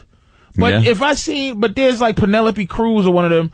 If you see a beautiful whatever they are, that's a sexy woman. What are you talking about? That's what I said. No, you didn't. I said that in the right circumstance. You can't just throw any black woman at me and say there is no circumstance. That's not like that basketball player. Well, I wouldn't touch her. You are sickening. That's not sickening. I don't find her attractive. And you're pure, a pure racist. So are you. But I'll sleep with a white woman. And that's out of a racist. I treat her like a white woman. That's a racist power trip thing. Yeah, exactly. Out you go and tell the white slave master thank you for his wife. But other than that, tell the man thank you. But you got to be kidding me. Yeah, I don't. You really got to be kidding Your me. racist goes pretty deep. It's not. It doesn't have to do with racism. Yeah, I think it does. There are a lot of black women out there. Majority of Asian women I don't find attractive. But that's not the point. I just don't. I understand what you're saying. They usually got flat booties, usually got funny looking whatever. They're not sexy. That accent isn't sexy. But I'm not saying there aren't some that are Lucy Liu. Right. You gotta go for it. Right. That's the 1 in a million shot, though. Come on. There's 7 billion of them. There's not Lucy Liu is just the one special case. Stop. You're not talking like a dude. Wait, Pierce, I'm talking like a dude. You're not talking like a dude. Hold on, Pierce Mark from Wagbag, he writes, Anthony's color cutoff is beige. Where is your color cutoff? Because my color cutoff is black as night, or black as like Patrice's shirt right there. That would be my color cutoff right there. Really? And I don't even like that shirt. I'm wearing a black T-shirt. I'm not gonna lie to you. That would scare me. But there are no black women in this country this black. Right. That is a special kind I of saw them in the Bahamas. In the Bahamas, I saw some black women. Not as black as this. I mean, literally. That's my color cutoff, though. Like your skin color, Patrice. If that skin color was on a woman, I'd be all right with that. But if the skin color was as dark as a shirt, then you've lost me. He's got jungle fever. Oh, dude, that's not jungle fever though. That's it is. dudeness. Yeah, dudeness. No, but Anthony's sort of onto something, because when I was living in Buffalo, I went through a stage where I was hanging out in some of the black clubs because I really wanted to bang a black club. Fetish. And they used to laugh at me. Different categories. You had a fetish at the time. Maybe it's more of a fetish, but. They laughed at me. They thought, "Oh, look at this silly white boy trying to get some action in this place." You're just not allowed to say. I like to judge my tale by the content of their character. Where's your color cutoff? Seriously, my color cutoff. That's a great question. No one says that though, Opie. This is. And where's your color cutoff? Like albino white? I don't. Where would it scare you? Those pasty white girls. Are not attractive, but like, hold on. A couple of pasty white girls here, but you pop them. But I do want to say the other side of it. What you're saying, pasty white, is my color cut off the other way. Absolutely. No, see, I don't mind pasty white girls. Nope. That's too far the other way from me. I'm gonna call Schindler. What's his his number? Anthony. What Schindler? One is alive. Jesus, is it safe? Why don't you just drill my live tooth? You piece of garbage. You're awful. No, I am not that far gone. What's your color cutoff though? That's a great question. But like I said, I would, back in the day over at NEW, I'd have thrown Francine a banging. Back in the day, Anthony, so that's my color cutoff. 2008 color cutoff. And like how far? Doing her a favor when it would have been. It's not a favor. Yeah, that's more like a favor crap. Like, let's say you're still single. Where's your color cutoff? Just getting action, not even going out with them. Well, you see, Candace Parker's nearly white. That's easy. That's an easy one. A tan white woman is better than he wants a white woman that tans to the level of a black woman. Would Hallie? Oh yeah. Okay, then let me grab one of them freckle-faced black girls. They're cute, aren't they? No, you don't like freckle-faced. That looks odd. And Halle Berry is. Don't give me the Halle Berry crap. That bitch is so old now, she don't look good anymore. But I'm not even. Stop it. It is the Halle Berry. I'm not saying Halle Berry. Can white people find another hot black chick to talk about besides Halle Berry? I'm talking about her color. That's the innate racism in this country. It's not. She's just not. Halle is the one that has to be. That's what they got to put her up on the pedestal. How about Naomi Campbell, would you? Naomi Campbell? That's getting a little. Why'd you repeat it? That's getting too. Anthony's racism is starting to bother him because Naomi. I'm like, no, not Naomi Campbell. I've never found her attractive. How about Tyra? Tyra in her day was pretty hot. And if she didn't have to talk, right there. And, so you would. Anthony, what I meant by Halle Berry was her color. I'm looking for your color cutoff. Would she have to be lighter than Halle Berry? That's all. Halle Berry isn't all that light. She's a good reference point. She's not. She's a lot darker than that. Halle Berry's a darky to I'm just saying she's not the antithesis of the light-skinned black woman. Look at how light she is. Look at this. She looks white in these pictures. His reaction is the same as just said Florence from the Jeffersons. You're a disgusting racist. I like Florida Evans. Look, the picture we got of Halle Berry up on the screen. Listen to me. The picture we got up of Halle Berry on the screen, she's walking next to a white dude. She's barely darker than the white dude. Oh, look at that. Barely. Pregnancy. Look at those juicy things right there. Are you not well? I'm fine. There are just women that I don't find attractive based on certain things. On their race. Some races. A hot girl is a hot girl. A hot girl's a hot girl. Find me a hot Eskimo. Find me a hot Eskimo. I guarantee you there's a hot Eskimo. All right. Where? Find a hot Eskimo. Somewhere with her head sticking out of a blowhole.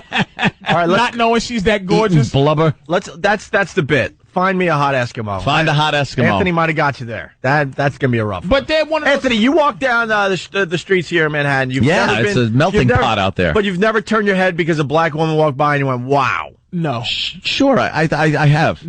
All right looking white woman or stunning dark skinned woman. I got to go with the white chick. There you go. Sorry. Who's that? Oh, is that? Who is she? She's the daughter. Stacey Dash, and she's 42. She's delicious. She's the daughter from Lethal Weapon? The daughter from Lethal Weapon, and they all look alike. Yeah, see? No, I'm kidding. Isn't that the one from Fresh Prince of Bel-Air? Yeah, that's Wow. I thought the daughter from Lethal Weapon was hot. She was 4. No! Hey, someone had a great line of instant feedback. Their color cutoff was, I can't give you credit because it's long gone, but they said plum. Plum? Their color cutoff. This is bothering me. He's honest. Dudes just, like... Not dudes. Do you watch black porn at all? No, it disturbs me. Not black on black is fine. Black on black porn is fine. The slavery revenge. I don't like that whole. Yeah, that's a little much. I don't know the word for you. All right, hold on. We got Malik. Malik from Asbury Park. We talk to Malik a lot. Yeah, Malik, what's up? What's up, fellas? What's up, Patrice? What's up? listen, man, I feel what you're saying, P. Mm-hmm. I kind of feel what Anthony's saying, too, because I don't think Jill Nicolini are that sweet. I think Angela Bassett better looking than Jill Nicolini. Angela Bassett? Get out of here. Angela Bassett is a sexy woman, man. No. But see, the point is... Angela Bassett is not a sexy woman. Put up Angela Bassett. The point is that you would still... Dudes do this. Mm-hmm. Like me and my friend of mine, Will, we talk about that. He goes, how about this one here? I go, eh. And he goes, would you hit it? And then I go, that's not the point. See, Patrice... That's not the point. You're hitting anything. That's not true. Angela Bassett. Look at Angela Bassett. You know what that would look like? She takes that top off. She stinks. You're just two white guys. No, don't put me in his category. I'm in my own category. Doesn't stink. She takes that top off, and they are sinking down to her goddamn belly button. Well, but you wouldn't. You would say no to that? To Angela Bassett? I'm not talking about dating her and loving her. Go back to that picture. She's got the saggy small boob disease. I wouldn't be able to even... Saggy small boob disease. I wouldn't be able to even want to undress her. You're not well. No way. Tracy Bingham.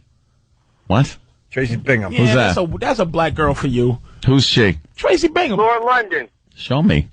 I need pictures. I don't know names. You're not going to convince Anthony because he has to, go to Thanksgiving with his family. At least he admits This is what this is about. Who you kidding? At least he admits heard you on the radio. Didn't we teach you well? At least he What's wrong with you? Where is she? Right here. Again, what about Laura London? Tracy Bingham, you like that? She's from Baywatch. She's a white acceptable black I'm looking woman. at that. Her face is a little weird. As long as she doesn't talk. Another one of those broads. As long as she doesn't talk, because she's got that. I need a full. Give me a full shot there, Iraq. If you got a better shot, a little full body, maybe making a different face. There you go. She's buxom. There you go. Why wouldn't She's a buxom broad. Why wouldn't you if you were single? Seriously, Ed. Come on. What I'm saying. What's wrong with you? I didn't say... That's a metrosexual. I wouldn't. No! You're turning this into gayness. He's a metro... I don't want to say you're gay, because you're not gay. They say metrosexual is not a gay thing. You're something... I don't know what's wrong with you.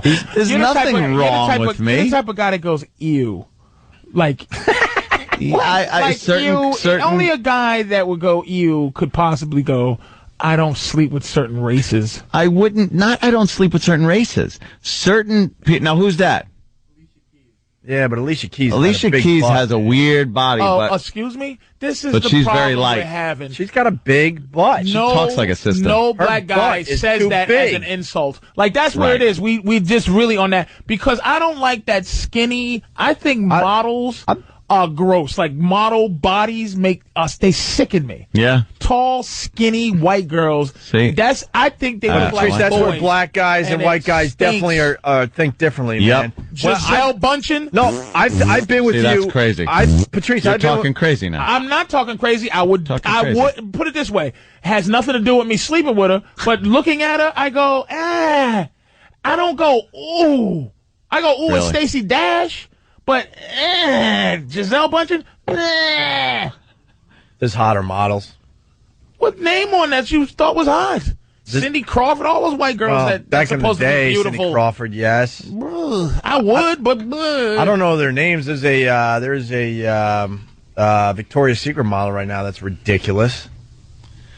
The one with the dark hair and the big stunning blue eyes and stuff. Whatever her name. Yeah, whatever her name is. I don't know her name though. She's way better looking. She's the one they feature all the time in the commercials. Yeah. She's the one like they really focus on a lot more. Yeah, she is ridiculous. White guys, black guys with the ass. Who is this girl you talking about? We're gonna get a picture, but let me make my point. The white guy, black guy looking at the ass thing, they're completely two different. Like for you to say Alicia Keys is too much booty. Her booty is way sacrilegious. Too big. Anywhere above 119th Street, you can't say that. Patrice, I'm not saying I'm right, but you guys definitely think differently when it comes to that stuff. Oh, because I think you like the big booty. That big booty scares a white guy. Of big booties that has nothing to do with the actual. And Patrice, I'm with you. Hold on. Or I don't know what you would call it, but the actual places where things go has nothing to do with the size of the butt cheek. Patrice, that's fine, but we're not little baby butt cheeks. For the most part, white guys don't like a flat ass either. We want You do. No, we want a shapely ass. We just don't want it. If you think these models are sexy, you want a flat ass. No, they got nice little butts. Say it again. They got nice little butts. There you go. Good job. I've seen these women that walk around black women with giant asses that's a shelf on the back, and I see black guys go, God damn, that's hot. Oh, God damn, look at that ass. But and I'm looking going, I'm disgusted. Two lima beans and go, she's hot. Yeah, that's where we're never going to agree on that to disagree. Yeah, I understand. Because those fat asses you listen, disgust me. You can't. Ass is not sexy if you can hold it the same way you check to see if bread's done. Yeah. If you go, okay, this almost. I don't want an ass that looks like she's been sitting in a gravel driveway and got up and wiped it off. That's what all that cellulite and it's not like your racism and making you make things up. No, big fat asses get the puckers in them. Yeah, you don't want some puckered. What is who's that's nice. All right, who's that? That's a nice ass. That's Danny's ass. Oh my God. Oh, mine can't rival that. That's actually a chick. I don't know where she came from, but her name is Kira Augustina. She's not white. I don't know what she is, but she's the most perfectest thing I've ever seen. And show a picture of her. I'm sure Anthony wouldn't sleep with her because she's a little too dark. Come on, I got to see what she looks like. I'm visually stimulated. And look, we said that's a nice ass, Patrice, and that wasn't a skinny little flat ass. I'm very visually. He didn't say it was nice. I need visual. I need an attractive visual stimulation. See, now that you know she's white, you're gonna go, okay, that was a nice this girl ass. here. That's the same girl, right? The girls that Booty was attached to. Mm-hmm. Dude, just... See, Ann wasn't ready to say that was a nice ass until he knew it was attached to a white woman. No. Yes, you said you needed I thought it was a nice ass. But I wanted to see. I wanted to see what she looked like. It's not unacceptable as a racist. It's unacceptable as a dude. I have to transcend. You can listen. You can be like your bleep button. You can go. I don't find attractive, but I'd sleep with. Yeah. Oh, okay. Let's go to Liz in Jersey. That's interesting. Liz, how are you? Hey, what's up? What's up? Hey, Anthony likes women that he can make blush. There you go. That's his color cutoff. That's my color cutoff. If they can't blush, then no way, right? All right, thank you. That's awful. We have to take a break. Well, at least, thank God you're not saying that exactly. You're a reasonable white guy. You're just an unreasonable racist. No. I find certain things attractive and certain things I don't find attractive, and I need to look at something. Racist. It's just you seem to be a guy. You seem to be a guy that could jump on a girl, and you don't need to look at the girl and be visually excited by what you see. That's what Patrice is saying. Beautiful girl is a beautiful girl. Yeah.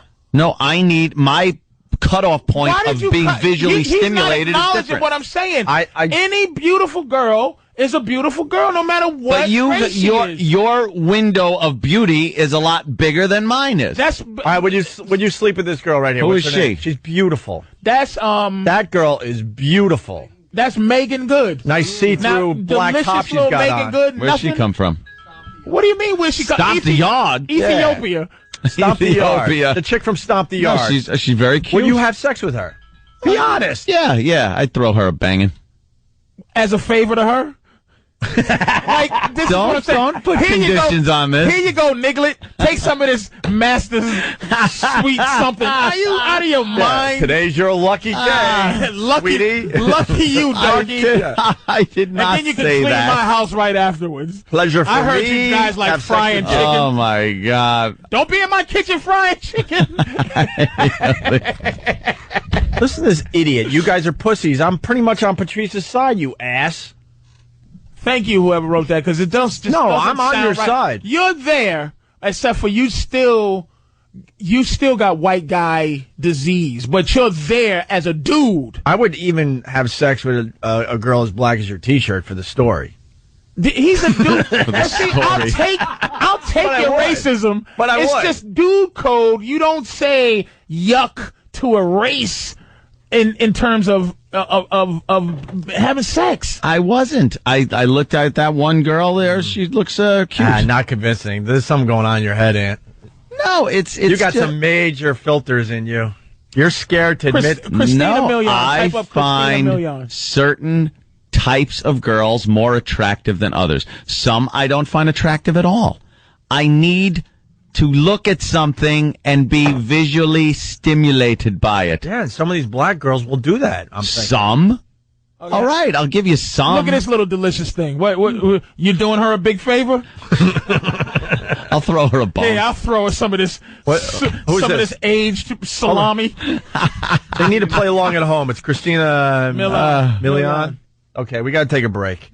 And it's too bad because this break we wanted to talk about the special place because I really found that funny when women special place when women say they're saving their special place for marriage. Yeah, and man, we came to the realization what the F is really special about that. About it. That should be what you give up first. Yeah. No kidding. It's like, no, children may come out of here one day. Let me not let the... No, the special places... Special places, that should be the tester. It's the dump. Where they give that up to test you. Yeah. To see what you're all about. I don't need this to be special. Right. You're going to spend a half hour afterwards in the bathroom... cleaning up and puking, it's not that special. Yeah, this is special. You know what kills me about you? What? I'm sorry. I'm so sorry. Opie and Anthony, go, Patrice. He just upgraded to JN. Like, how dare you?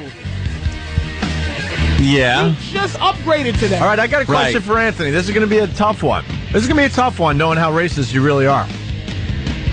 Like your If you found out that Jill Nicolini has a relative maybe a few generations ago or more, and it is found out that she has a little bit of the black in her. Now what happens? Jesus. I know that's a tough a question. scene from True Romance. What if that? Just of course I wouldn't do. What am I going to do? Family tree, and you go up a few branches to the end of the branch, and there it is. Give me one of those Chesterfields. Hey, Jill.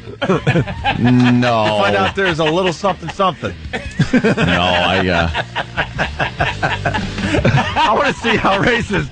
That's the new bit. How racist? Nothing would change. Anthony kills her and then goes, "Let me wipe some of this egg off my face." Nothing would change. At this point, we're not questioning that you're racist. Now we need to know how racist you are. Wow. I didn't think this was racism. This is what I find attractive. No, what I don't. No, this is yes, racism. It is. Because we got dude code and then we have racism. I find white girls attractive. I didn't argue. More so than any other race. All right, that has nothing to that do with is anything. just the way I am. But have you ever had a moment with a black guy? Let me explain before you jump. With a black on guy? me. Let me explain before you throw me on the bus. Like Patrice and I have had that moment. We're on the sidewalk and some hot thing is walking down the street and we kind of give each other a look like, who gives a crap? She's black. Look at that. Look at that. And I go, yeah. And there's an acknowledgement of like, wow. I'm never going to say I haven't walked in New York City and not seen an attractive black girl. That's insane. Of course I have. I've commented on it. So what's the problem? But I'm just not going to jump on every single one just because she's got sex organs. Why not? Because I need... Like, look at this long in the tooth Brooke Shields. You still have to. She's Well, you'd have to do that just for the hell of it. But immediately you go Halle Berry old, but Brooke Shields is, All right, listen. I'm not sitting here saying Brooke Shields is gorgeous. Anthony, the Victoria's Secret model, thank you, Meatball from Queens, is Adriana Lima. Yeah, Check let's out see this her. And Anthony, I really fast, give me a moment here. I'm sick of the haters to this effing radio show. If you don't like this show, then go find something else to listen to. Circle Mouth from Philly. Opie, I love you guys, but I can't believe how cheap you are. You make the fans in studio throw cash at Tippy Tom when you are a multimillionaire. Tippy Tom makes you some of that money, and that's how you treat him. Buy him food for the week. Let me tell you something, Circle Mouth. I threw him a few bucks, like $5 in studio as a bit. I'm going to tear down a wall. After the effing show in the hallway as he's waiting by the elevator, I handed him... You gave him another $1, so just shut up. No, I actually handed him $100, but I don't need to do it on the effing show, you just dick. Do that. You probably lost it. You dick. Thought it was 10. Once you understand... one bottle of wine with it. Understand what the radio show is all about, and understand maybe we are nice guys and doing the right thing behind the scenes, you jerk. Hey, yeah. Enough with the effing haters of the show. Was he in the studio? Wash these effers. Was he in the studio? What? Was he a guest in the studio that day? If he was able to... He's pissed because I No, I know, but how did he... There was close to 100 people checking out Friday's show, and I'm like, this is a great opportunity for Tom to make some money. He's giving us great radio. So I go, guys, if you want to throw money at Tom, by all means, yes. And then after the show, I did what was the right thing. So shut your effing mouth. You don't know everything that goes on with the damn radio show. I'm not going to sit here and take I'm cheap anymore. For the show, yes, I'll fool around and go, here, Tom, here's a couple bucks. I'm in a mood today. Sorry. Where were we? We were looking at that girl. From Victoria's Secret, yes. Victoria's Secret. Look at this. Look at this. See, Patrice, that is insanity. First of all, let me say something to you. Okay. My dude code, you don't need to say that to me. I understand, but... Like, that girl is... You know, the pressure, like, I would just, if I had sex with her, I would just treat her so deliciously awful, because I know that she would regain consciousness after she lost her mind, that she would even sleep with me. But this girl is on another level of discussion. Like, that's, but if there was a Chinese version or a black version of that, you would be going, I don't know. That's the difference. She's gorgeous, but you look at her race and go, oh, I don't know. A black that, a white that, anything. It would all depend. That is gorgeous. It all depends on what they look like. Patrice, get me a black that. Find a black that. Christina Million's a black that. I don't think she's a black that. What? All right. Stop. It just bothers me. We're going to move on for a second here. All right. Because Imus has explained himself, and we want to get he did. on. From gorgeous women to wrinkled up Imus. Apologizing again. Well, Imus is in a lot of trouble today. I had sex with her. I'm sorry I did that.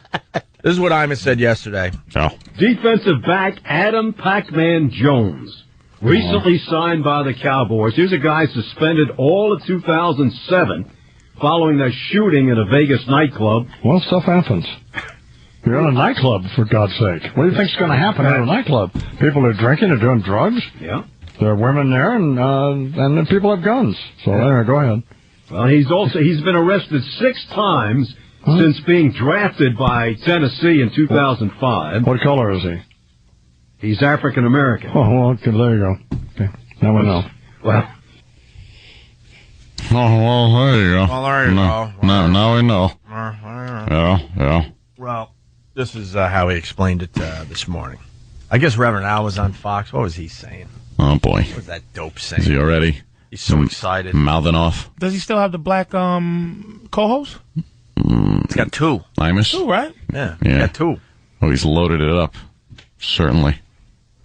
He needs that now. He really does. Yes, Danny. Yeah, he still has actually Kareth Foster. Right. But doesn't he? But don't they kind of?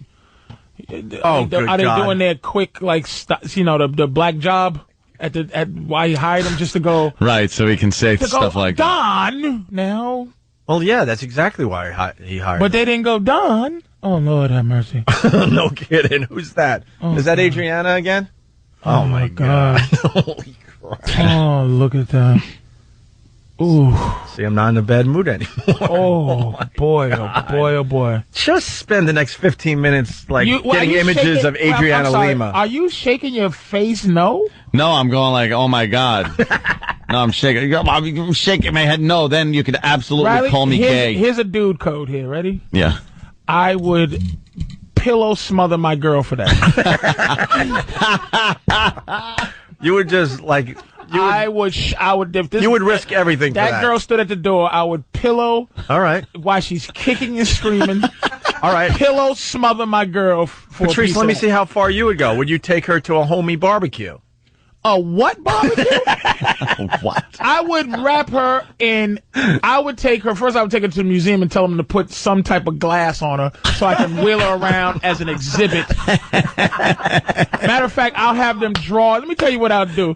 I would have them draw the stuff where they put the different cuts of steak on a cow and they show a picture of a cow. I would have them write different words on her body explaining what they are.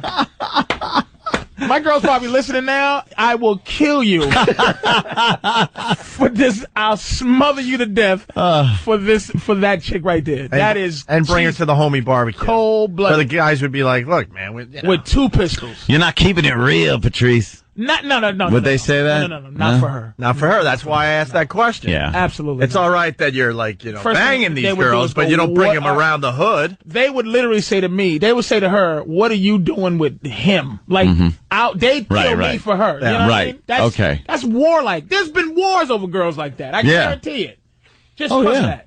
Troy. Troy, yeah, exactly. That is Troy. That's Trojan War looking. That's worth sending a crapload of ships over to another country and invading them. Would you risk your relationship for that?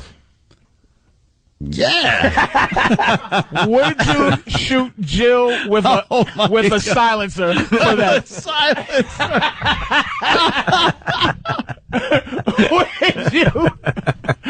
Would you shoot her with a silencer? Oh my God! I love the museum angle. Get a glass.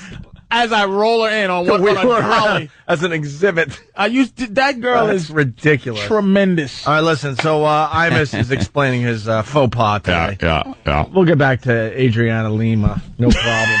Yeah, just to randomly pop pictures up of her, I guess. Yeah. The whole show stopped, too. Like, I know. Everybody's like, oh, man. You know what? Yeah. Social commentary. What? That's what it was.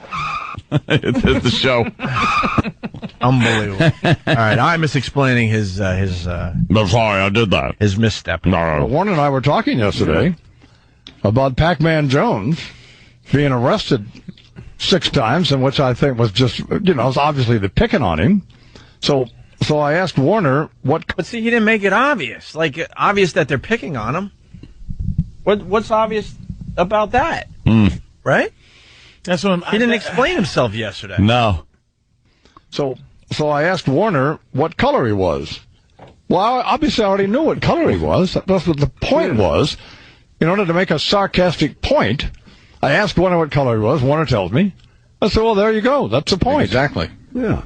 What people should be outraged about is that they arrest blacks for no reason. Oh, God. Jeez. No reason. What did he do? He isn't he up on like legitimate charges? Jeez, man. Isn't Pac-Man Jones a problem? Pac-Man Jones is isn't he a problem? Well, what I was saying is Pac-Man Jones. I mean, that whole strip club thing was insane. Like that. Yeah. Some a bouncer ended up paralyzed, and Pac-Man ends up. But again, it's that thing in this country where supposedly you're alleged. It's alleged. Right. He's never gone to jail for any of it. He's not doing time. He's been found not guilty for these things, but still, you kind of, I love the fact that if what Imus is saying is true, is he was trying to kiss some black ass right there. That's what I and hear. It's biting him, and he's being accused of being racist. That's what I hear. He's trying to, I'm just saying, they put too many black people in jail. That's what I'm saying. I'd let them all out. I'd turn the keys and just, let every black person that's in jail, let them out. That's what I'm trying to say. Why didn't they understand that? Imus, would you bang a black girl? What does she look like? What color is she? I'm in Anthony's camp on this one. Yeah. I'd have sex with a black girl, of course. I'm going to be divorcing my wife and marrying a black girl now. It seems that's what I have to do to keep out of trouble. Yeah. Jerk. The rap sheet on Pac-Man. July 13th, 2005, arrested and charged with assault and felony vandalism after a nightclub altercation. This began Pac-Man Jones' NFL rap sheet. He already had a lengthy one from high school and college. September 5th, 2005, Adam was invited to attend the Nashville Sports Council kickoff luncheon. Jones went off on a verbal tirade while being told to wait for his car after the event. He then refused to tip the valet service. What's the big deal about that? Well, refusing to tip is something, that... But that's where those type of things is... If Imus can get out of this, those type of things where it's like, that's ridiculous, that's racial, to even report something like that. Right. Right. It goes on and on. Let's see. I think Imus will skate on this one because he can absolutely defend himself by saying, look, I was saying, it's not like his prior comment, which, you couldn't take it any other way. What? Well, with the people. Crazy? No, with the people that are against Imus. Like, I knew he was telling a joke, and it was all stupid and silly and everything. But this one, even his detractors have to agree, like, okay, he could have meant this. All right, let's move on with the Imus audience. They arrest blacks for no reason. And, I mean, then there's no reason to arrest this kid 6 times. I mean, maybe he did something once, but, I mean, everybody did something once. Well, I have. And but, I mean, that's just... And when does it simply become harassment? I didn't, yes, exactly. They shoot blacks for no reason. He's all flustered, man. Oh, they shoot blacks for no reason. Oh, my God. Imus is trying so hard. Imus is now the voice of the black man. I'm now a black man. I'm officially black. Fight the power. You hate to say this. It's like, even if you're after this guy and hate him, you go, he's just groveling. I'm groveling here, people. Can you hear me? Jesus, please don't fire me. That's what... Yo, Patrice, Hey, Don, what's up? They're harassing us. I was driving home the other day. I got pulled over by the man, and he said, "Get out of the car." And there was no reason. I wasn't doing anything. It's just because I'm black. It's the only reason I get pulled over and harassed like my black brothers. I mean, what did the kid do? You hear he's talking about him like he's 10 years old and he stole some gum. He's involved in shootings? What's going on? Let's go back to the Imus audio. Yeah. Shoot blacks for no reason. Oh, boy. And we know about that in New York City. I mean, we already understand all this. So, and that in light of, I'm thinking... Oh, my God. Can I translate this? Oh, is he his mouth is drying up. His mouth is drying up. We've been at this a long time. Can I translate? Oh, please. Please just let me keep my job. Look, I just got this job.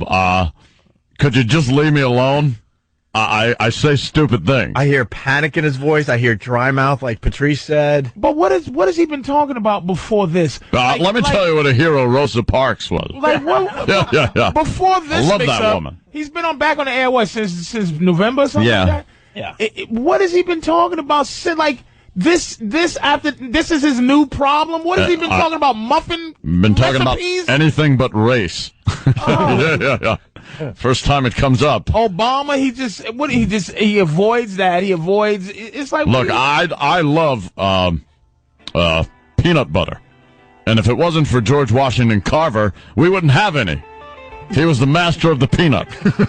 And I just want people to recognize that George Washington Carver was a great man. Well, what about Harriet Tubman, Don? Harriet Tubman ran the Underground Railroad and brought many slaves up to the north where they were then freed with that Frederick Douglass guy with the big beard. Yeah. Big white beard, might I say. But that's before Die. Yeah. Before Just for Men. Kevin from Long Island writes, the funny thing is, for the last hour, Anna's been saying he doesn't find black women attractive. Imagine what would happen to Imus if he went on the air and said that. I just don't find black women attractive. Reverend Al, I'm outraged. Why don't you find black women attractive? Because no matter what they look like, I always picture you, Reverend Al, in bed. You've ruined it for me. You've ruined my experience that I could have some jungle fever. Because I just look at your face now, no matter how the girl looks. You big dummy. Hey, dummy. We have time to do more Imus audio? All right. Let's try to get through this Imus audio. Red Fox is great, man. We're running out of show. Here we go.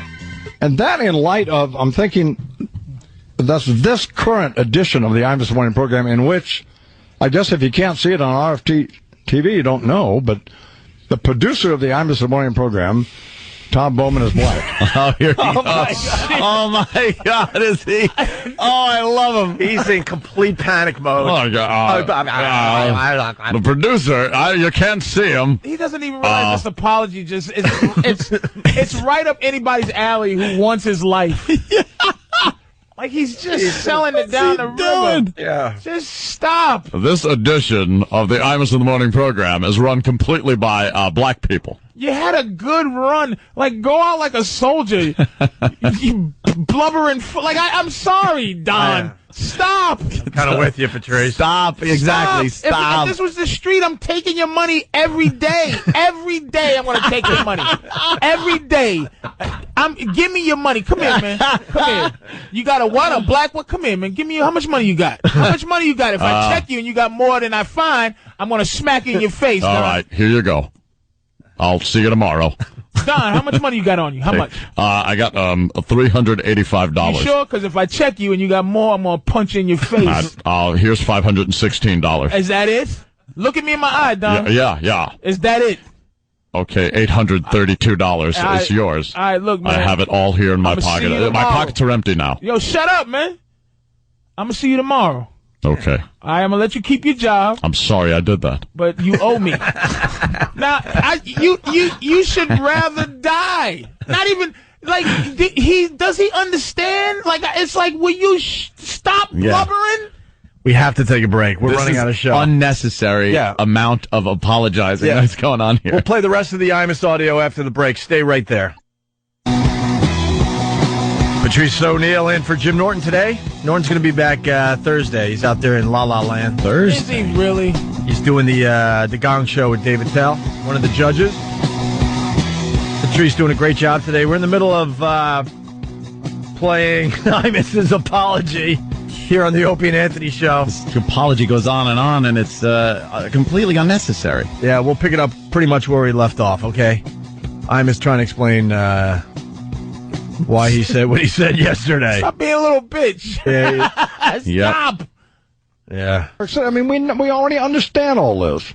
So, and that in light of, I'm thinking, that's this current edition of the Imus in the Morning program, in which, I guess if you can't see it on RFT TV, you don't know, but the producer of the Imus in the Morning program, Tom Bowman, is black. I was telling Patrice during the break, whenever a white guy is accused of being a racist, our defense right away is, what are you talking about? I got black friends. I know this. I hang out with black guys. And did you see, it sounded like he made a...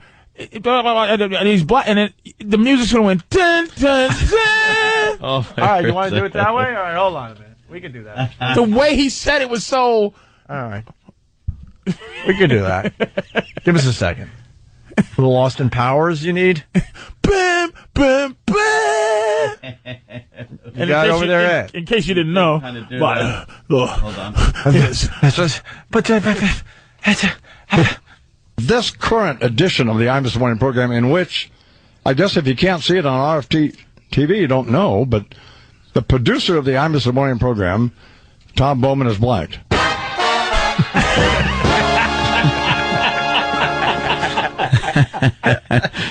Maybe one more time. What are you doing, Imus? That's the best you got. I got black friends. The producer. Current edition of the Imus in the Morning program, in which, I guess if you can't see it on RFT TV, you don't know, but the producer of the Imus in the Morning program, Tom Bowman, is black.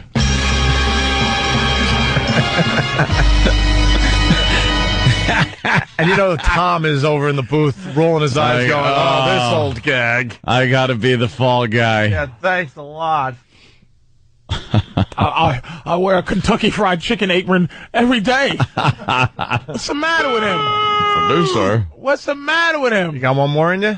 Sure. Let's try this one. I guess if you can't see it on RFT TV, you don't know, but the producer of the Imus in the Morning program, Tom Bowman, is black.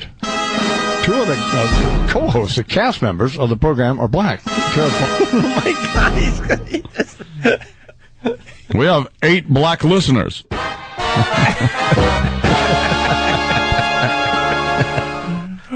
Oh, he And I'm wearing black socks today. Jeez. Anyone? Is black. Two of the co-hosts, the cast members of the program, are black. Carol Foster and Tony Powell. What? Oh, he's stuttering. Don, man. Oh, because he knows Reverend Al is just rallying the troops. I have a black army with me. Saying what doesn't kill you makes you stronger, but that is a complete farce. He should just go. He should learn from the old thing. Is like, no matter what he does, they're gonna. This is awful. This is awful. Why don't you watch Usual Suspects, Don, and stuff? But Kaiser Sosa killed his whole family so nobody hold him hostage. Like, why don't you stop? Let's get to the end of this. Let's get to That was a badass. You held my family hostage? Why don't I just kill him? I'll kill him. And then we won't have a deal. Kill yourself. Kill your black co-host and your black producer and stop groveling. Oh, damn. What's the matter with him? Let's get to the end of the clip. Yeah. The cast members of the program are black. Carol Foster and Tony Powell. What? How insane would I have to be? What would I be thinking? What would I mean? Well, why would I sit here and say, "Oh yeah, there you go"? I mean, how does anybody? How do you make that connection? I mean, I know there's some people. Wow. My tires are black on my car. I just want to let people know that. That's how George Bush explains Condoleezza and Colin Powell when he's done. I have Condoleezza. One of my highest rated is Condoleezza. Great Secretary of State Condoleezza Rice, so I could do whatever I want. Make it an apology. You've never heard Bush, as racist as people think he is and awful. He's never really made an apology. Why would he have He's never said, blah, blah, blah, blah. What is the matter with... I got Mexicans. I got them all. And finally, I must end it with this. I mean, I know there's some people want to get me, but you're not going to get me for this is ridiculous. You know what it reminded me of, man? It's like Joe McCarthy, the 1950 witch hunt. I mean, they're looking for something, and there's nothing there. He should just say, please stop, this ain't fair. Yeah. Please stop. Stop it. He's begging for mercy. Please, no fairsies. Oh, God, man. It is a witch hunt, though, because they're all over it today on the news. It's ridiculous that's top story news. That's Did ridiculous. Don Imus say something racist again? That's what they're doing. So he's got to get on the air. Everyone I know now is black. And I'm sick of us doing like black. We should just be doing something else. We have nothing else to do but wait for Don Imus to mess up. Yeah. Like, get out of here. Pac-Man doesn't care. He's smoking weed and robbing somebody right now, laughing at Don Imus. He's like, wow, that white boy's sticking up for me. That's cool. And Don Imus is just like, just give the man your money. Why are you resisting? Let him rob you. Patrice O'Neal is going to be at the Improv in Houston, Texas, this weekend. 3rd, 4th, and 5th of July. All right, next weekend. Yes, 3rd, 4th, and 5th of July. Very nice. PatriceO'Neal.com. Yes, sir. I'll be at Stand Up New York this weekend, too. In another city. Right. All right, we're out. Catch you. Classic opening. Yeah. I think we're good, right? XM Satellite Radio, the Opie and Anthony Show, featuring Patrice O'Neal today for the vacationing Jim Norton. Vacationing? I don't know. I like when they say that. No, actually, Jimmy's out there in L.A. doing David Tell's Gong Show. I like that they're bringing back some of the old game shows. Yeah.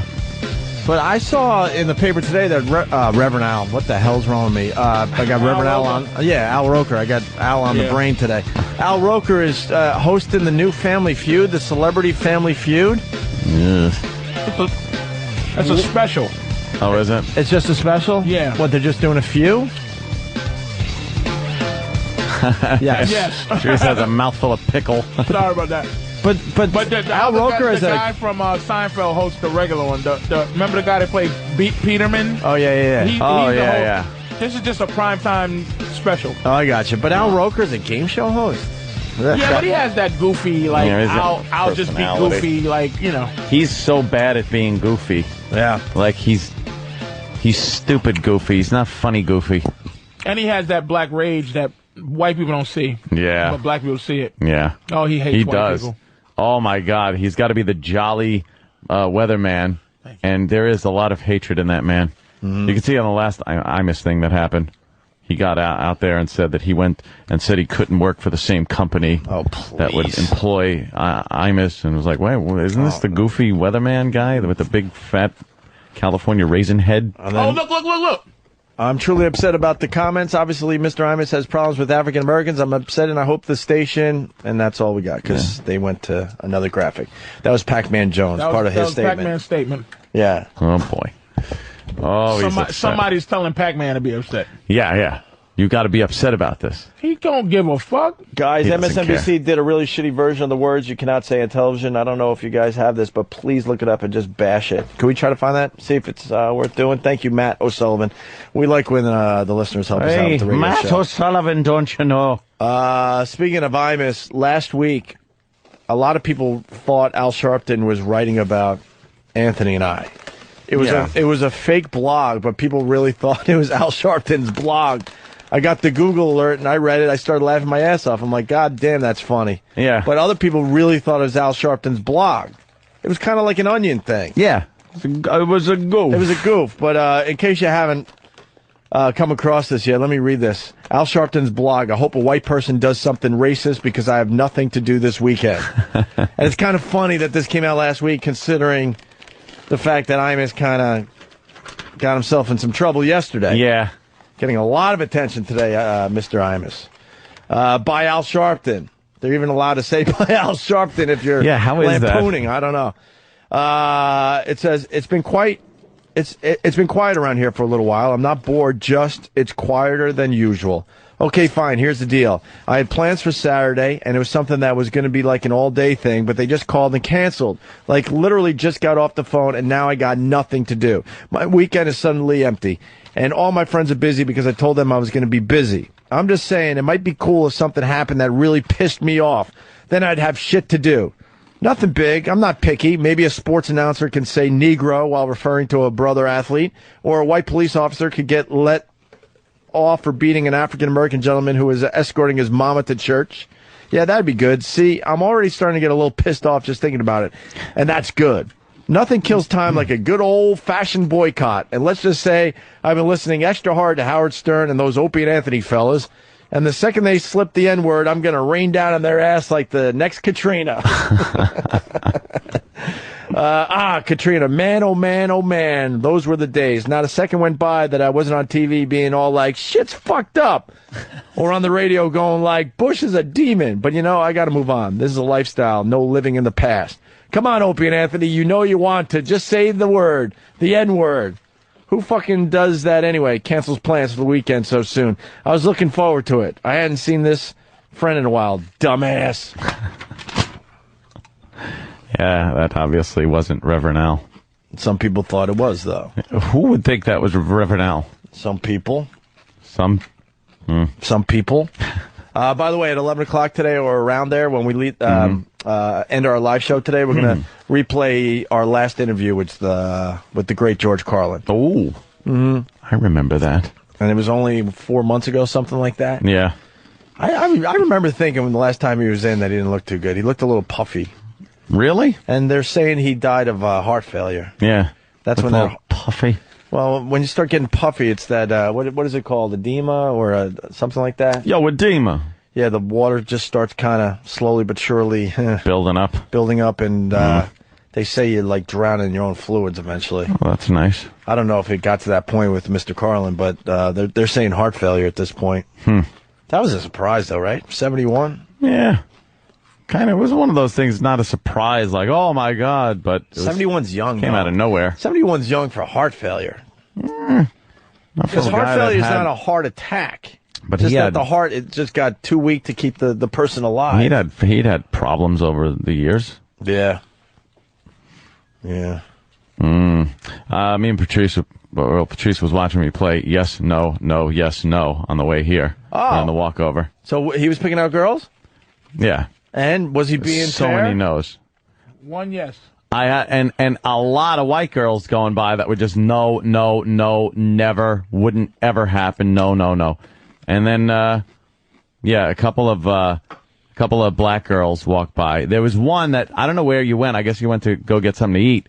There was one that I said, now that's one that Patrice would go, oh yeah, absolutely. And I said, there's no way in hell I would want to see that naked.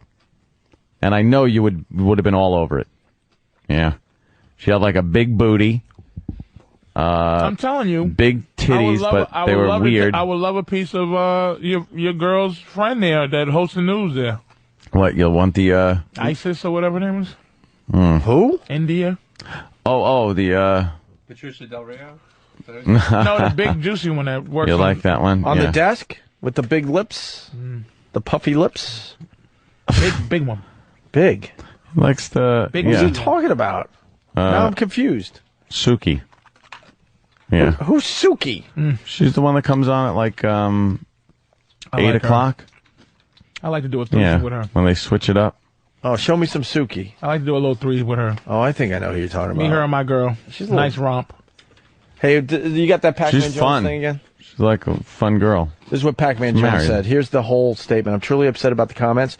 Jones said, obviously, Mr. Imus has problems with African Americans. I'm upset, and I hope the station he works for handles it accordingly. I will pray for him. I will pray for him. I hate the I will pray for him bullshit. What's that? No, you're not praying for him. Patrice is trying to chew. He's got a point to make. You're praying that he gets fired is what you're praying. Yeah. You're not praying for the guy personally. Fuck no. Here's a guy who had his entire career taken from him for a year. Mm-hmm. And he thought unfairly. Yeah. And he would never make a statement like that on his own. Yeah, that's a spokesperson. Somebody pressured him to do that because there's no way. Pac-Man's kind of pressured him. Somebody wrote that for him. That's how that stuff works. And then they throw it at you, and you go, "Yeah, I think I'd say this." Yeah, it's close. Right. Pac-Man Jones would go, "I don't give a fuck what he said." That's what he was saying. Yeah. Then they go, "No, you got to put out a statement that." Yeah. Along with the Rutgers girls who went, fuck him. Yeah, they never heard it. All right, we're going to move on to some other stuff for now. Good question coming in from what's Sam's take on what? What's, with a Z, Sam's take on what, W-U-T, happened to Vince McMahon last night? CC in Cleveland. Oh, my God. Well, we were kind of going to blow this off because it was so hack, but now that you bring it up, we do have to get Sam Roberts in here. Young Sam Roberts. Obviously, huge news, but not on the news. I didn't see this happen on the news. Much like when Vince's limo exploded. Yeah. And he had to bail out of that one because Chris Benoit killed him. Yeah, killed his family, and he had to bail out of that one. But and you know, Vince was pissed off. Like, thanks a lot for blowing up angle. my spot. I had a great angle that I've been thinking about for a long time. Well, the latest thing to happen to Vince, obviously, some type of malfunction on stage. Yeah. Or perhaps sabotage. I want to hear from Sam about this. Some stage equipment and part of the set and lighting rigs fell down and fell on Mr. McMahon. Is this what I'm being led to believe, Sam? Well, it was the conclusion of Vince giving away his $1 million because he's been giving away $1 million a week. Yeah, and that sounded really authentic. The guy on the phone that won? Well, he won $500,000, which was the biggest, because he called 5 people before that, and they each won $100,000. Uh-huh. And so this final winner won $500,000. Wow. Sounds very fake. No, are the authorities looking into Vince McMahon? I don't think he's really giving away this money. Yeah. He's been giving it away for the past 3 weeks, $1 million a week. Man, I bet you he found a loophole. We got to get the WWE on the phone and ask him how they could go on the air and give away $1 million without actually giving it away. Actually doing it. Because then, you know what that would do for this radio show if we could pull that one off? Yeah. He's not giving away the money, Sam. How did he get around this? It's his own money. Of course it is. It's a way to thank the fans and to bring the old fans Is back. anyone questioning him? I want to be the one that questions Vince McMahon. I want an Prove accounting. that you actually gave away the $1 million. Eric and me went to the press conference. Yeah. So you did? Yes, the media was alerted, and so it's for real. He's giving away $1 million a week. But as of now, I thought I was going to enter to win next week's $1 million, and it's not on the website anymore. The contest is at least suspended because of what happened. Well, what I'm seeing is Vince is. Well, we got the audio. Let's play the Yeah. audio for everybody. Yeah. You can find the ridiculous video online. Well, ridiculously upsetting video. There he goes, falling into the hole in the floor. Well, it's not a hole. Oh, it's the edge of the stage. What is it? I think something in the paneling fell through. Yeah. So there was some sabotage. Could have been some sabotage. Are we led to believe that there was some sabotage? I mean, in the 15-year history of Raw, I have never seen the set fall apart like that. I like how the set fell right at the hinged portion. Yeah. And you could see, if you rewind that, you could see the locks come out and the thing falls down. This big lighting rig falls down exactly where it's supposed to. No, it's not supposed to fall. It's And he supposed has plenty of room underneath the Yeah, lighting yeah, it rig didn't to hit him. survive. It didn't hit him. The lighting rig did not hit Mr. McMahon whatsoever. It's supposed to light the arena. He had a protected area because that he was able to get into, and then the thing falls down, looking like he might have been crushed. If it's on the ground, it's not safe and it's darker. It has to be lit for TV. That's what the lighting stuff is. And then there you got for. the good guys and the bad guys working together, which is just amazing. You 'cause can they got to hear- save Vince McMahon. Yeah. You can hear the panic in the voices in the audio. Yeah. Well, of course you can. Yeah. They're all panicking and helping to try to lift this big heavy thing off of the thing that is Because- keeping it from hitting Vince by about 3 feet. I mean, Triple H and John Cena are going to be wrestling for the title this Sunday, but let me tell you something about Triple H. His acting was awful because What? in real life, Triple H wants Vince McMahon to die because then he becomes a billionaire. No. You No, understand that's that, right? kind of true. no. He's married to Stephanie McMahon, who would inherit a shitload of money if Pops dies. Look, So why would Triple H be in a panic? because Why? I'm sure he loves Vince. He loves Yeah. him as a father-in-law and all that crap. you know. But money's money. I mean, Yeah, you know. get past that initial mourning phase and you realize Holy shit, I'm a you billionaire. own the WWE. Right, right. we're dealing with human beings here. Yeah, Are we? Sam? Really? Yeah. There's a neck brace going on Mr. McMahon. He looks unconscious. The EMTs are there helping him out, and they kind of look like wrestlers dressed like EMTs. Why is that? Well, because they would have to get large EMTs to work these shows because the wrestlers are heavy. Oh, well, that So makes sense. If you're going to lift a wrestler, you got to be one of the bigger EMTs. But I don't think an EMT worker should be on steroids. Sam. There's no steroids involved. Like, look at that guy with the big shaved head. Who's that? Yeah. That's an EMT. There's another guy with a ponytail. And Yeah. Aren't Yeah. these like the old jobbers? What are these guys? No. There's no jobbers there. No. Leaping Lenny Poffo. Yeah. The Brooklyn Brawler, I think I saw holding a stethoscope. I always wondered what Ivan Putski was doing in retirement. I didn't know Vince McMahon still had him on the payroll. Yeah, he's on the payroll now. He's As an an EMT. old EMT guy. Those men are not trained EMTs. Why don't we play the audio, because this was just amazing for Sam. Yeah. Can you give me the password?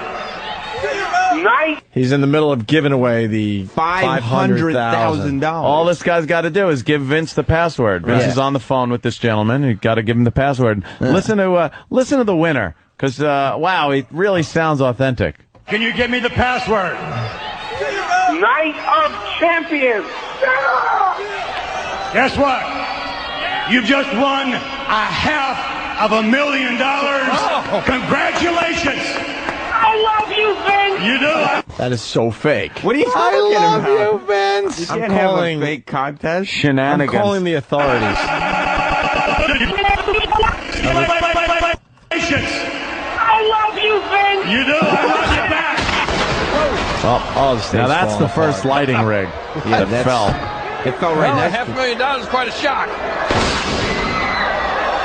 Was it some sparkles? Yeah. Some sparks. Right now? Oh yeah. Stage is falling apart. So pyro's malfunctioning. You have to see a bunch of lighting equipment is falling. Yeah. Listen to that. Listen to the way they yell, Vince. Vince. Are they yelling that Vince. because he's trapped in the safe area? Look at see the There's no hinges. safe- See, look where it's hinged. Yeah, and watch. You'll see a little thing release before this falls down. Now, why is that, Sam? He doesn't even have the balls. He's already in the safe area. Watch the bottom part. Watch this little thing release. This is a safe area. You see that? See? I'll tell you this. It's a mechanism. If there was a mechanism. And he played it really safe because he made sure he was in between the two pylons just in case he didn't get in the safe area in time. So it'd be like a Charlie Chaplin thing. No, because if there is a mechanism there, it would just be so they could safely take it down after the show. It was certainly so predictable. I gotcha. Look at the safe area. He's not even hurt. It's not even close to hurting him. This is a light bulb sparkle. Dude, this is the best they could do. This is a multi-million-dollar HD TV television set falling on you. There's no safe area. It's a safe area. He made sure he got between the pylons and then in the safe. Nothing was going to hit Mr. McMahon. I think Then Mr. answer me McMahon's this. fine. Yes? Why wasn't he moving after it hit him? If he was in a safe area. Probably the same reason that he was alive after his limo blew up. It's fake. No. My. And why is this on CNN? I mean, a billionaire almost died on live TV. Like, why isn't it? Look, we got don't all know the what news condition channels he's on. in. Do you know what condition he's in? No, but I'll tell you, I think I know why the news channels aren't covering this. Yeah. There's not a lot of information, but they are doing a press conference that they're going to stream on their website at 1 p.m. today. Why would they have to stream it on their website? Why Sam? wouldn't CNN Why pick wouldn't it we up? just all watch CNN? This is Vince McMahon. He's, a pretty big name. I'm saying after the press conference will probably be when it hits all the news. Oh, you because think? we'll get more information. Or I maybe- want to see the press because I bet they're big, strong guys holding the camera and the big, burly guys holding microphones. All roided out because they could still do steroids because they're not actually in matches anymore. There's no steroids involved. I know the guys that are now like wrestling, they're off the roids because everyone's paying attention. But the behind the scenes guys, they're still roiding their asses off. Well, the behind the scenes guys don't work for the press. Yeah, what does the FIC have to say about this whole thing? Are we and what did down that road stand for? again? That the Federal Investigation Committee. Right. And I'll say this: that's who was in charge when Vince's limo blew up. But the first time we saw that, they had said the FBI. And the FBI had put out a statement saying, we are not involved in any investigation with the WWE. Transferred. So, they transferred it over to the FI. What did Sam say about the fact that Vince came out and said it was all crap? Yeah. Because he explained that, and I forgave him. He said that you forgave him for you, so you admit that was a farce. Because he said he fake killed himself to see if the people still loved him. And I said, oh, that makes sense. Because he thought that the fans... But you did... You said he was fake. That his fake death was fake. Well, yeah, because he said it was. But you did believe it at first. Well, yeah. I mean, the limo Was you disappointed after that? I was very much relieved that he's still alive. Oh, by the way, let's let Akil, it looks like. Akil? Yeah, man. Somebody please smack Sam. I'm about as much as a wrestling fan as Sam, if not more. But this is the same time last year he did the same stunt with the limo. Karma, man. Was that a year ago? It's a year to the day. It's actually like... So is that going to be his new thing? Once a year he almost dies? Hey, you know what I'm saying? I mean, you got to love Vince. The man's a genius and stuff. But because this is, I think like today or tomorrow is the same time when the whole thing came out about Benoit. Yeah. Which, like a week before... He did the whole limo stunt, and after Benoit... He probably sent out a press conference. Look, you wrestlers, none of you kill yourself the next few months. I got a new storyline. If you kill yourselves, I'm going to kill your whole family. You're not supposed to kill yourself, but I'm doing a stunt. Do you understand me? I'm going to have a giant rig fall on top of me, and everyone's going to think I'm injured. So if one of you sons of bitches kills themselves, your whole family's going to die. That's right, the whole family. Oh, I hope even though you're dead, you're fine. Yeah, this one's got to play out. I'm going to make it last a month. And I'm going to come hobbling out on crutches one day, and then someone's going to hit me with a chair. Just in time for the next pay-per-view. Yeah. It's this Sunday. Night of Champion. What is it? Night of Champions. Night of Champions. Boy, I wonder if we're going to get another piece of the puzzle this Sunday during the pay-per-view. belts are up for grabs. All of them. Will I be there? No, because I'm injured. Here's something, Vince. Pay-per-views aren't that special if you do them every 4 weeks.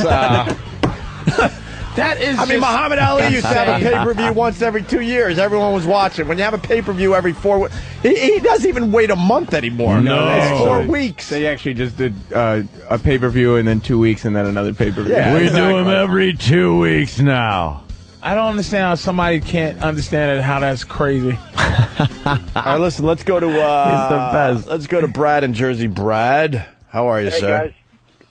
I want to know if Sam noticed that after Vince came to and the EMTs were taking care of him, he started calling out to Triple H, but he was calling him by his real name, Paul.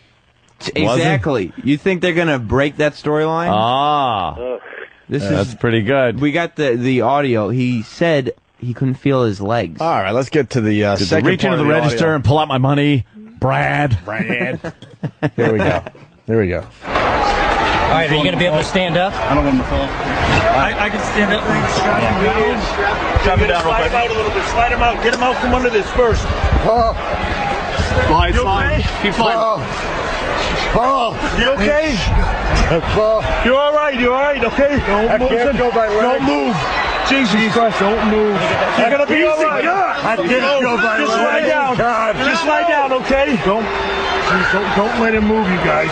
All right, I'll give Vince this much. Yeah. If he ends up in a wheelchair for the next 3 months, I'm watching every fucking week. Oh, that'd be Vince great. McMahon in a wheelchair. Where Could be he's some of the wheeling around. They have to put a ramp up to the ring, and then of course during a pay-per-view, all of a sudden he'll miraculously be able to stand up. he'll walk, put on that Vince face, and his legs will be shaking. Maybe after serious physical therapy, hopefully. Yeah. Oh, hopefully. Well, yeah, we can only hope there, Sam. Fucking Sam. Right.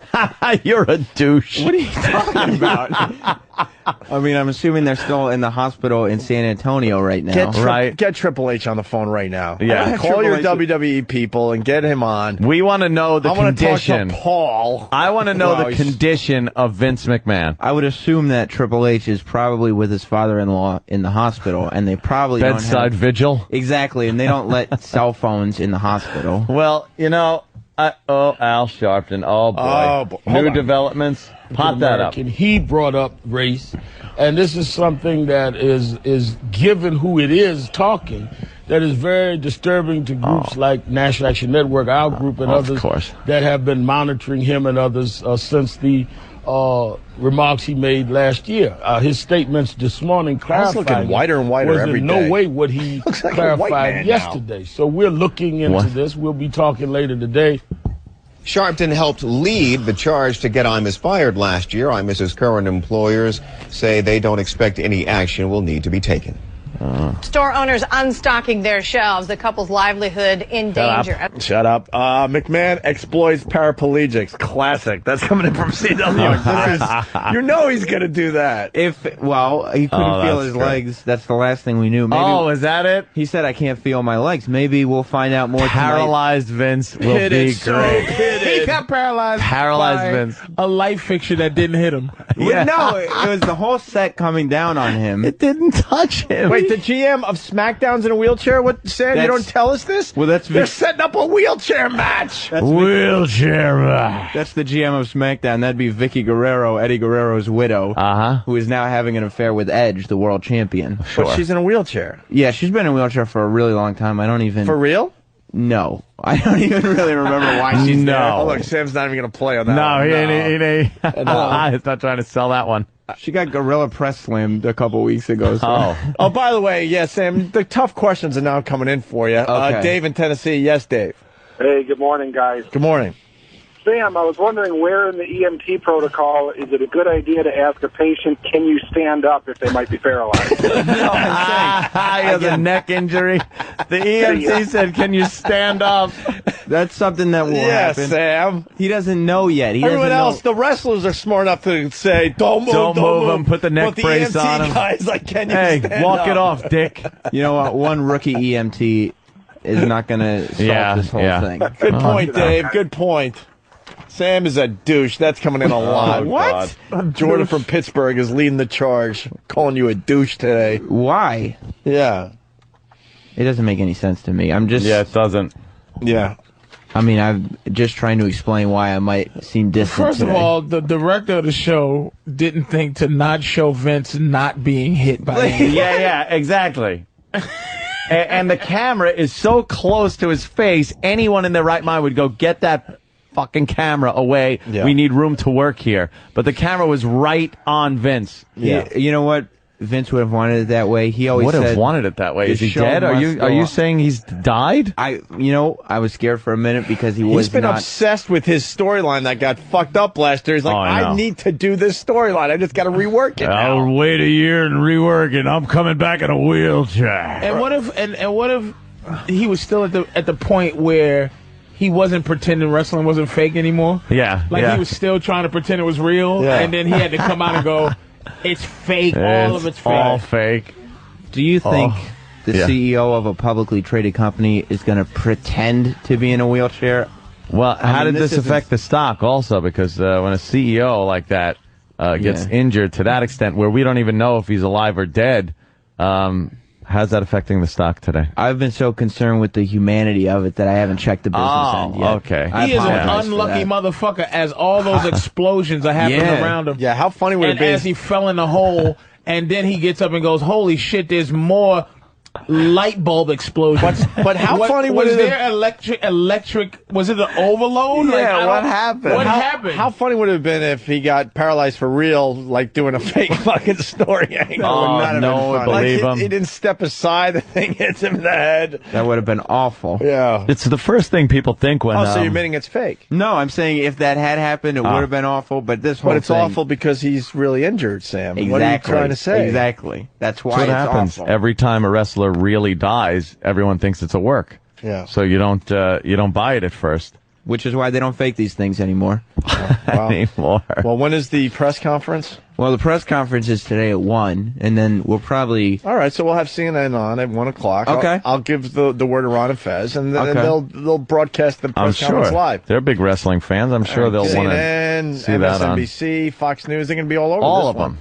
Yeah. I'm sure all the major networks. Because now there might be a murderer out there. This is my God, attempted you're right. murder, so Yeah. I mean, CNN's got to be all over this.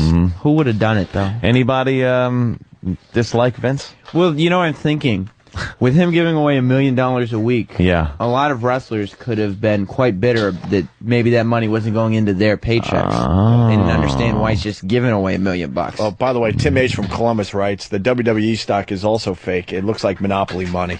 Well, what is that supposed to mean? Well, you know, you get excited that your stock's going up, but Yeah, in the but end, it's you not get real. Monopoly money. It's not real. This is a legitimate company, okay? Right. All right, trying to get Triple H on the phone for you, Sam. Well, it would be great to hear from him. We would absolutely love to hear from somebody. Well, Iraq's The been in upper communications echelon. with them. What are they saying, Iraq? Go on the air. Iraq? From WWE Public Relations. The wounds are fresh. The family is rallying around the chairman.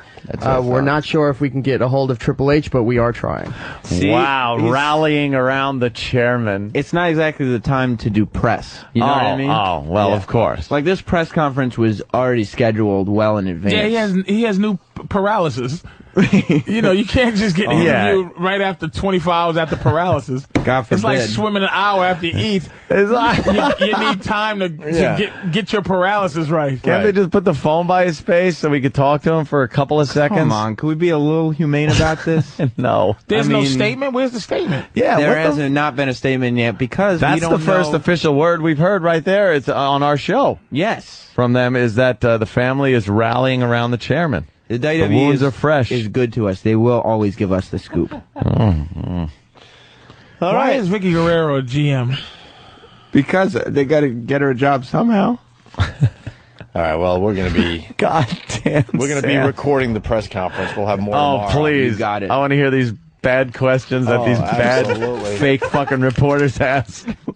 I think you're real. Mr. McMahon's family. What caused the light explosion? Yeah, what caused that? Well, there's so much technology involved now in putting these shows on that it could have been anything, and that's also what I want to know. Could have been sabotage, though. That's what I'm saying. And why? And who boom mic'd the the explosion of the like who boom mic that? Yeah, it was really loud. How it goes kabloom. I almost saw the words kabloo. Kabloomy. Kabloomy. Kabloomy. That's the thing. These new. Well, they get the local high school to do the special effects for this thing. So There's no special effects. That's why. No, they weren't special at all. Rich S. from Kansas City writes, Vince was paralyzed when his spine was hit with a severe case of the douche chills. It froze solid, but will thaw out in time for the next WrestleMania. So that's good news. Well, I hope that he's okay. He was curled up on the floor in a completely comfortable space. Yeah. Where nothing was there. It was after he had been hit. He didn't even on the play it floor off already. where he stood up until the thing came down and then ducked. That's the problem. The angle, we don't know. The angle was perfect. We don't know. If he was standing and let the thing almost hit him and then fell, that would have looked good. I know, but he was laying down. And who doesn't run for their life as things are just blowing up and exploding? Right. He just stood there looking at lighting fixtures. Why didn't the arena empty? And the wrestlers that came to his rescue after it fell on him, quote unquote.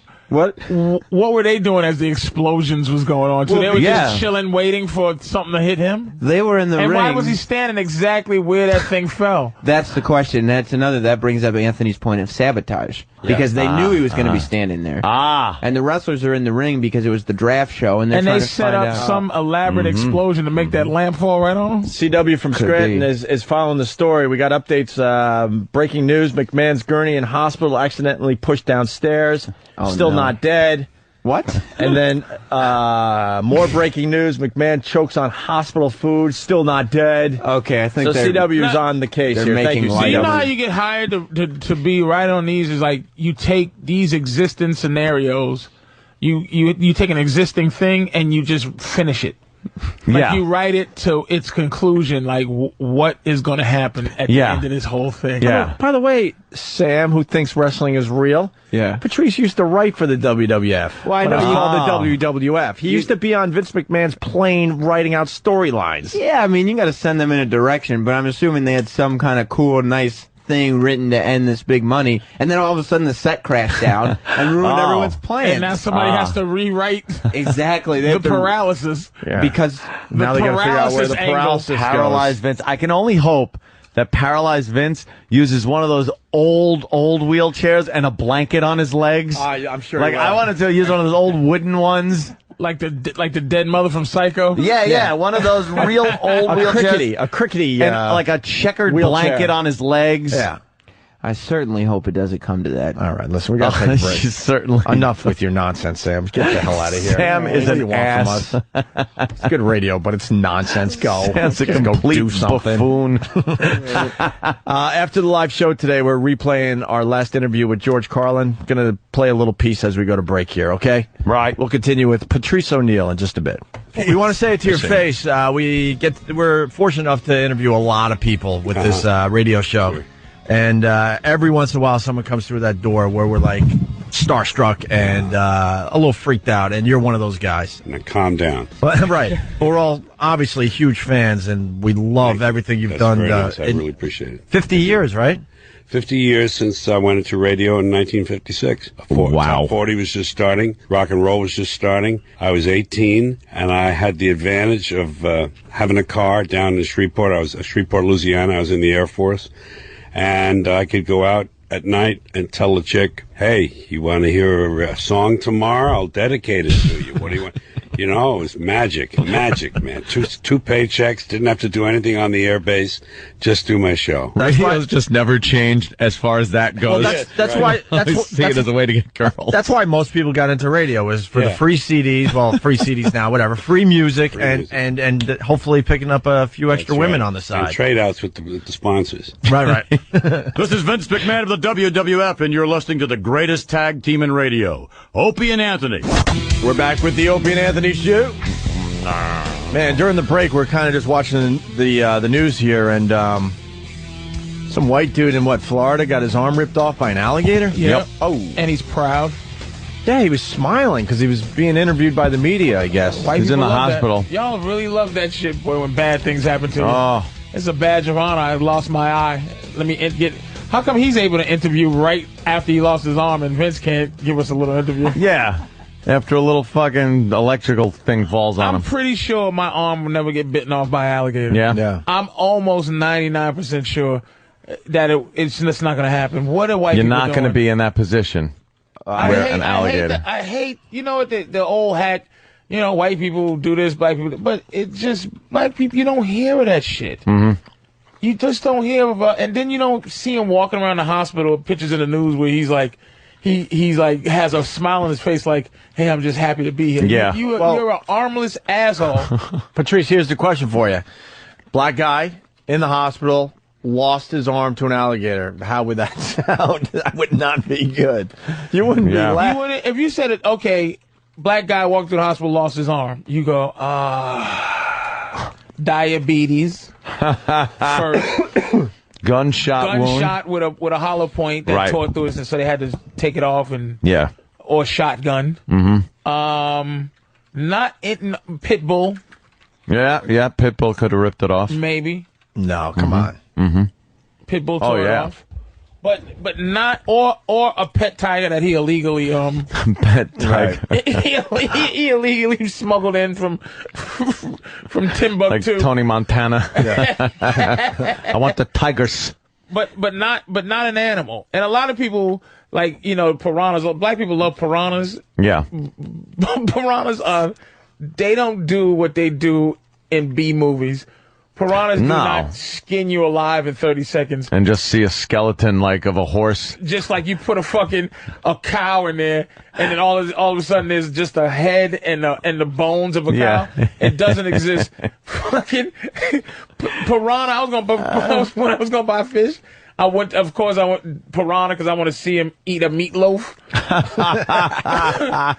Those fucking fish are the most boring nobodies in the history of fish. Like, no personality. They'll sit there. You can put your hand in. You can touch them. They do nothing. They're not like the movie Piranha. It wasn't even movies that did it. I think it was when we were kids, cartoons always portrayed piranhas as like, you know, you'd see one cartoon character would take piranhas and put them in the bathtub. Yeah. And the other one would go in and get all chewed up. And piranhas are nobodies. But, like, I don't understand how you get your arm bitten off by a fucking alligator. You're where the alligator lives and where you don't live and aren't supposed to live. I bet there's a lot of black guys, though, with arms and legs missing down there in fucking Alabama. And from what, alligators? Yeah. Down there living in the fucking backwoods swamp motherfuckers. There are no, like, black... There's diabetes. We lose feet and toes, but there's no accidental arm losses. Maybe in some shitty factory with a white boss. It's always the white guys. Hey, listen, I need you to go fix the industrial-sized blender we have over there. It's a human-sized blender. Now, I'm going to turn this button. It's going to be on, and it's going to be plugged in. Yeah, it's the fast way to clean it. I just need you to get in there. It takes 2 hours to clean when it's off. Here's what we're going to do. We can clean it when it's on in 15 minutes. You're going to sit on the blade with a mop. And I'm going to turn it on. And you're just going to spin and just it's going to go really quickly. Don't worry about it. Yes, boss. Anything you say. I bet you it's very rare for a black guy to lose a limb in this type of dumb accident. Yeah. Like bitten off by an animal. It just hasn't happened. It's not going to be a shark attack or any of that stuff. It could be, because shark attacks is arbitrary. That's like, you don't have to be somewhere you don't belong with a shark attack, but I doubt it. Well, it's mostly surfers, though, with the shark attacks. Surfers and Hawaiian people, because bull sharks, believe it or not, bull sharks are the worst. Animals. Are the worst. There's a guy and a girl on their honeymoon, and the girl's out there, and they were swimming, and the fucking shark just bit half her ass off. Bit her fucking one ass cheek gone. I think that needs to happen to humans from time to time, because we're so fucking cocky. We think our lives matter, and you're just food. Like everyone else on this goddamn You're not top planet. of the food chain. The second you go in the ocean, you are not the fucking boss anymore. How long would you stay with your girl if she lost her ass cheek to a shark attack? Let me think. She doesn't have an ass anymore. It is just that healing hunk. When you go, it's like, just a healing big hunk bite. of redness. It's just red and scar. And it's concave. Yeah. It's shaped like the letter C. A shark bite. Her ass now looks like somebody pulled it inside out to the front. and she's just missing an ass cheek. You'd have to just figure out. All you see is muscle from the thigh, so it's one ass cheek and thigh muscle healing. You'd have to fuck her with that ass cheek on the bed and just look at the other ass cheek and like bend her leg up a little bit. How long could you stay? You grab her ass and just, oh my God, what is that one?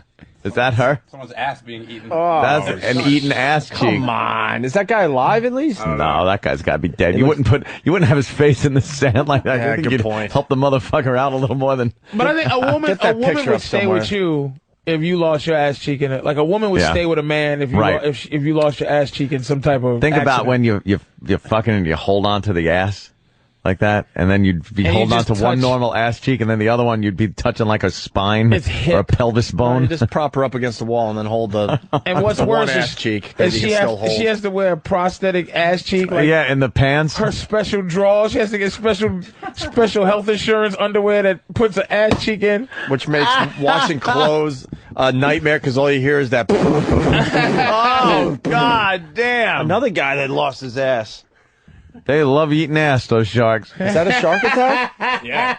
Gotta be. Those are the shark attacks you never hear of. The guy that lost his life because his ass got eaten. That's a leg and an ass, isn't it? Yeah, You've got like his whole fucking leg. Your ass got a lot of nerve endings. Oh, look at this. Imus is on every fucking channel. They just love this shit.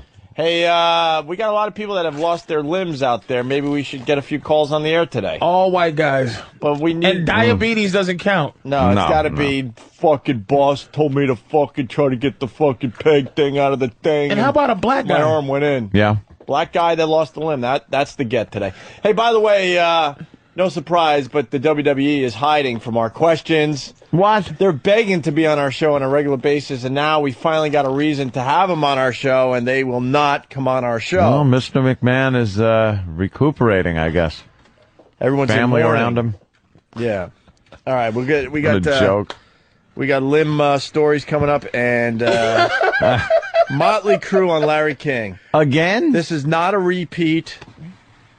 This is the sequel to the famous Motley Crue on Larry King. They thought it went so well the first time that they did it again? They did it again. They got another tour happening. They're getting some media attention, and they went on Larry King again. Larry King was so bad with Motley Crue the first time around. Why would you go back on there? He called them the Motley Crue. Yeah. In their first get-together. Yeah. He knows nothing about music. Rock music, being a hip. You want to hear some highlights? Please. All right, here we go. Motley Crue on Larry King. Oh, God. You know, so how did based on the thing? How did the tattooing start? Come on, this is SNL stuff. How did the tattooing start? What the fuck? How did the tattooing start? I mean in history, not with the band. Right. How did the tattooing start? You know, so how did based on the thing?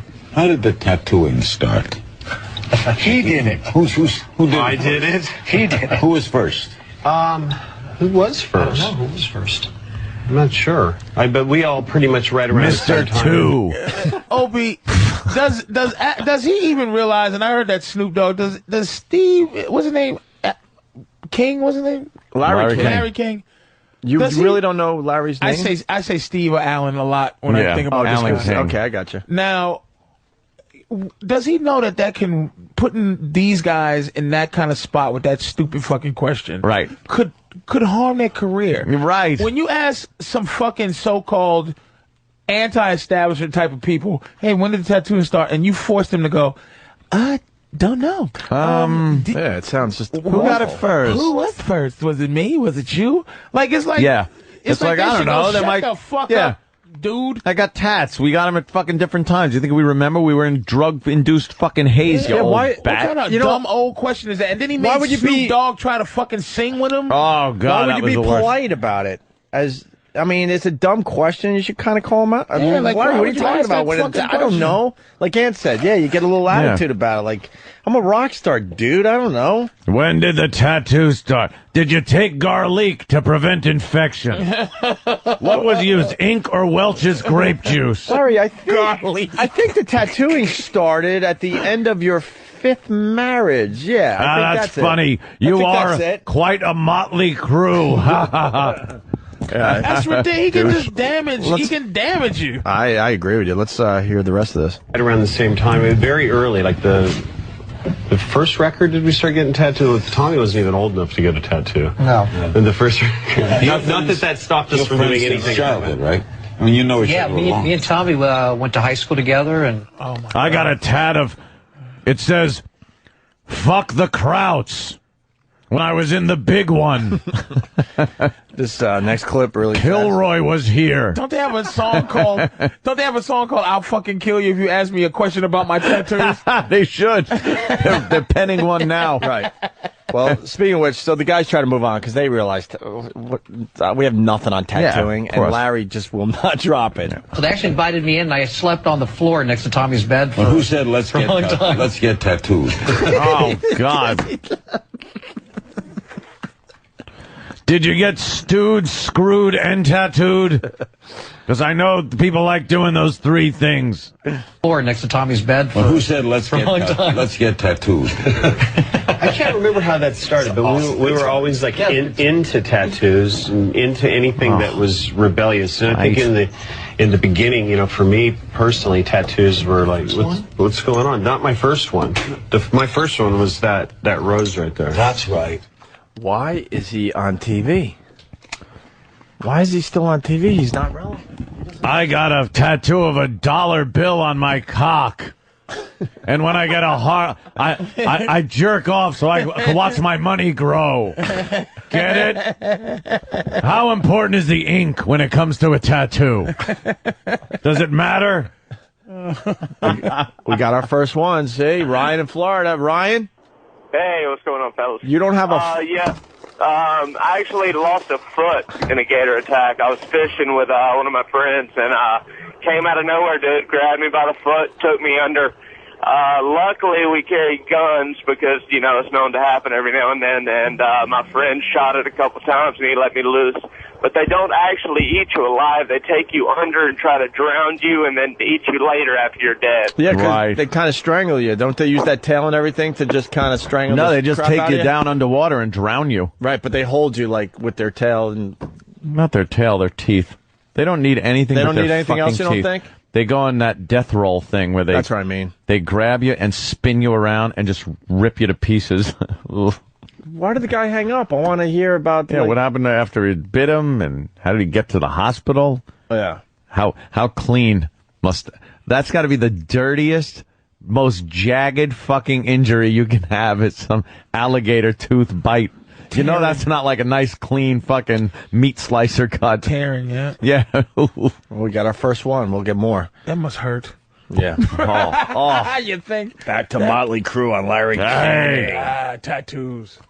Larry asks, if their tunes are hummable. What? This is unbelievable. What? This is a joke, right? I think Motley Crue's more of a joke for just, like, going with it. I'd be like, shut up. Yeah, what? Hummable. These are dumb questions. Are your tunes hummable? Oh, yeah. Can people leave a concert and sing a Motley Crue song? That's kind of one of the things that we always God. pride ourselves on, you know. You got to have those melodies that, you know, you leave the concert going, you know, singing girls, girls, girls, or Dr. Feel Good, or Don't Go Away Mad, or even with the new stuff, you know. It's always been something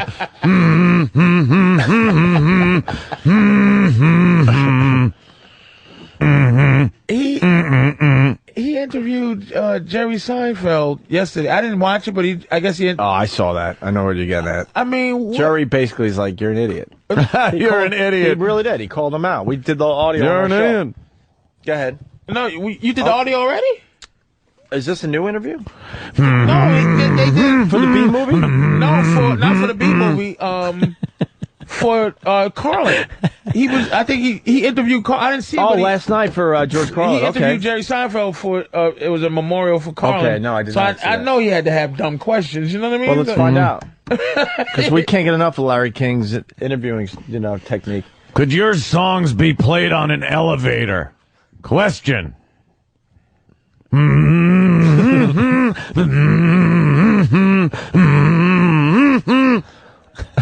It's hard to hum, Dr. Feelgood.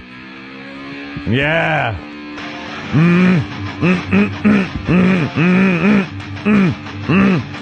These songs are unhummable. The Motley Crue. We're gonna get your new EP. Isn't every song hummable, really? Think about it. You get something going for every song. All right. Does Dr. Feelgood take Medicaid?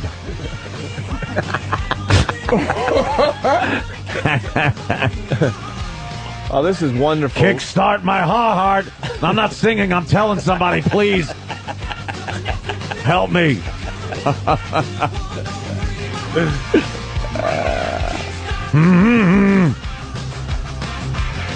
Who's top of the food chain when it comes to fucking groupies? Now, that would have been a good question. Yeah, Larry wouldn't ask that one. Who gets the most pussy would have been a really good question. Yeah. How long does it take for the tattoo to heal? Tommy Lee, your cock is huge. Not a question, just a comment. Can you write Mississippi on your cock? Mike in Hudson Valley's got an alligator fact. We're doing two things here. Go ahead, Mike. Listen to this. What's up, boy? Hey, man. Hey, Mikey. Yeah, I was going to say, Anthony was exactly right about the alligators taking you under, doing the death roll to kill you, and they actually won't even eat too much of you right away, but they'll defend your corpse, and they'll stay next to you for a couple of days until you start to rot. Then all your tissues and your joints get a lot softer, and then they'll just slowly eat you over the course of like a week. Nice. Well, that's what a way to go. That's wonderful. They defend your corpse after they're the ones that kill you. Watch out, guys. All right, and then we got someone that lost a fist. Matt, Jersey. A fist? Ow. What's going on, As opposed to a hand? Yeah, wait, it's just a hand. I like that he said a couple fist. years ago was snow plowing his driveway, and I was at work, and I came home, and there's fucking ambulances and fucking cops everywhere. And I look, and I guess it got fucking stuck with snow, and he stuck his fist in there to try to get it, like, undone or whatever. Ooh. And that thing tore his fucking wrist right off. Oh.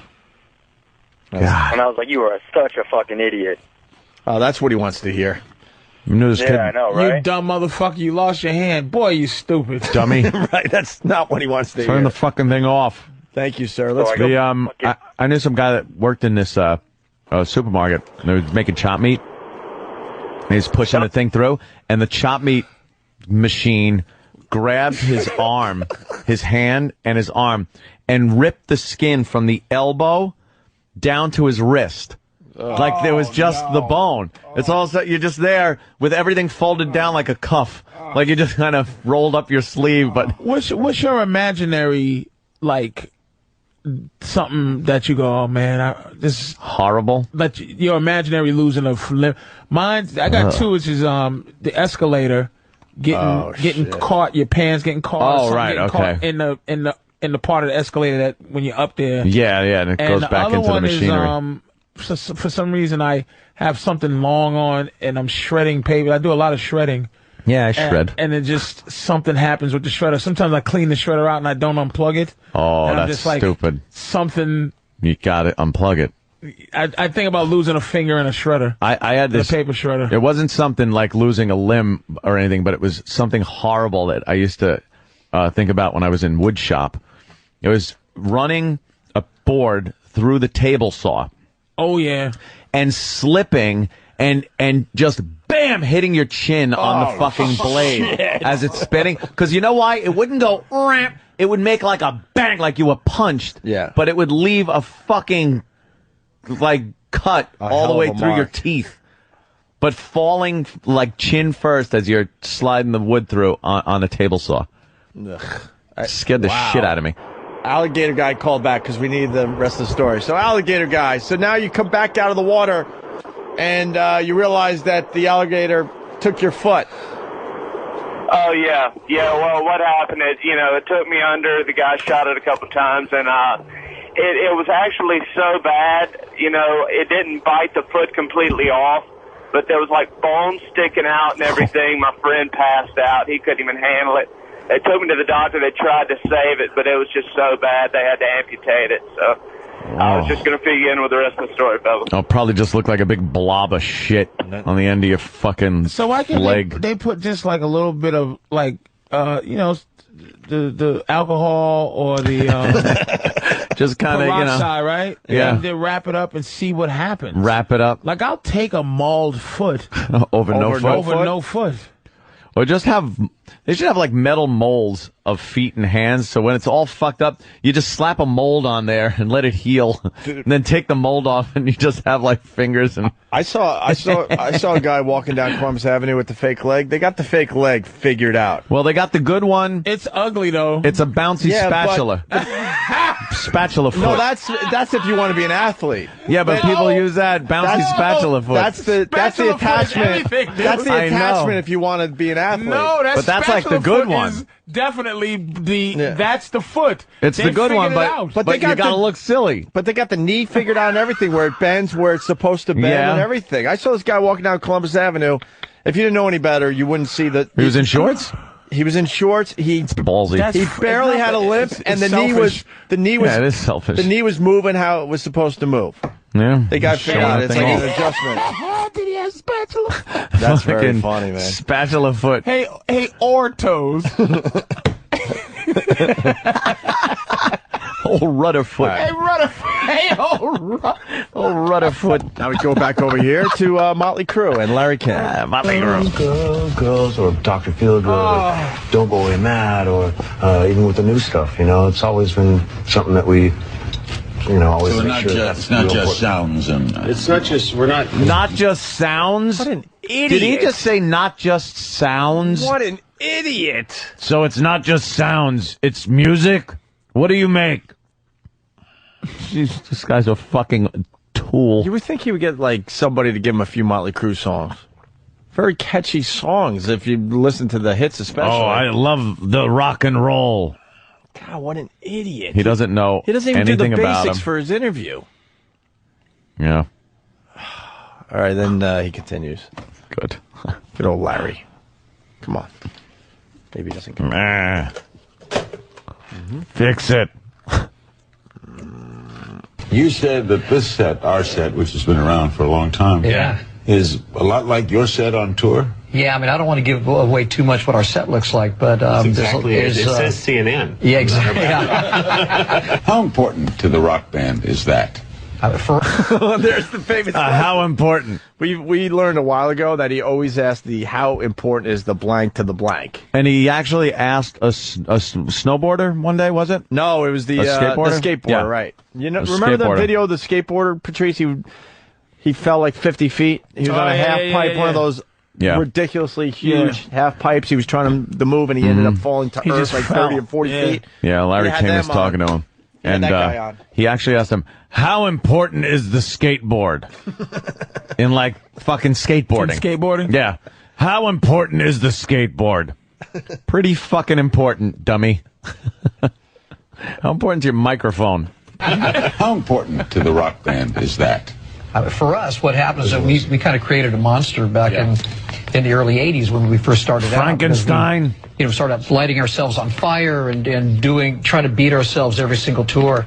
And then, now we've kind of gone, now what do we have to do to top our last tour? Unbelievable. So what are you going to do? This is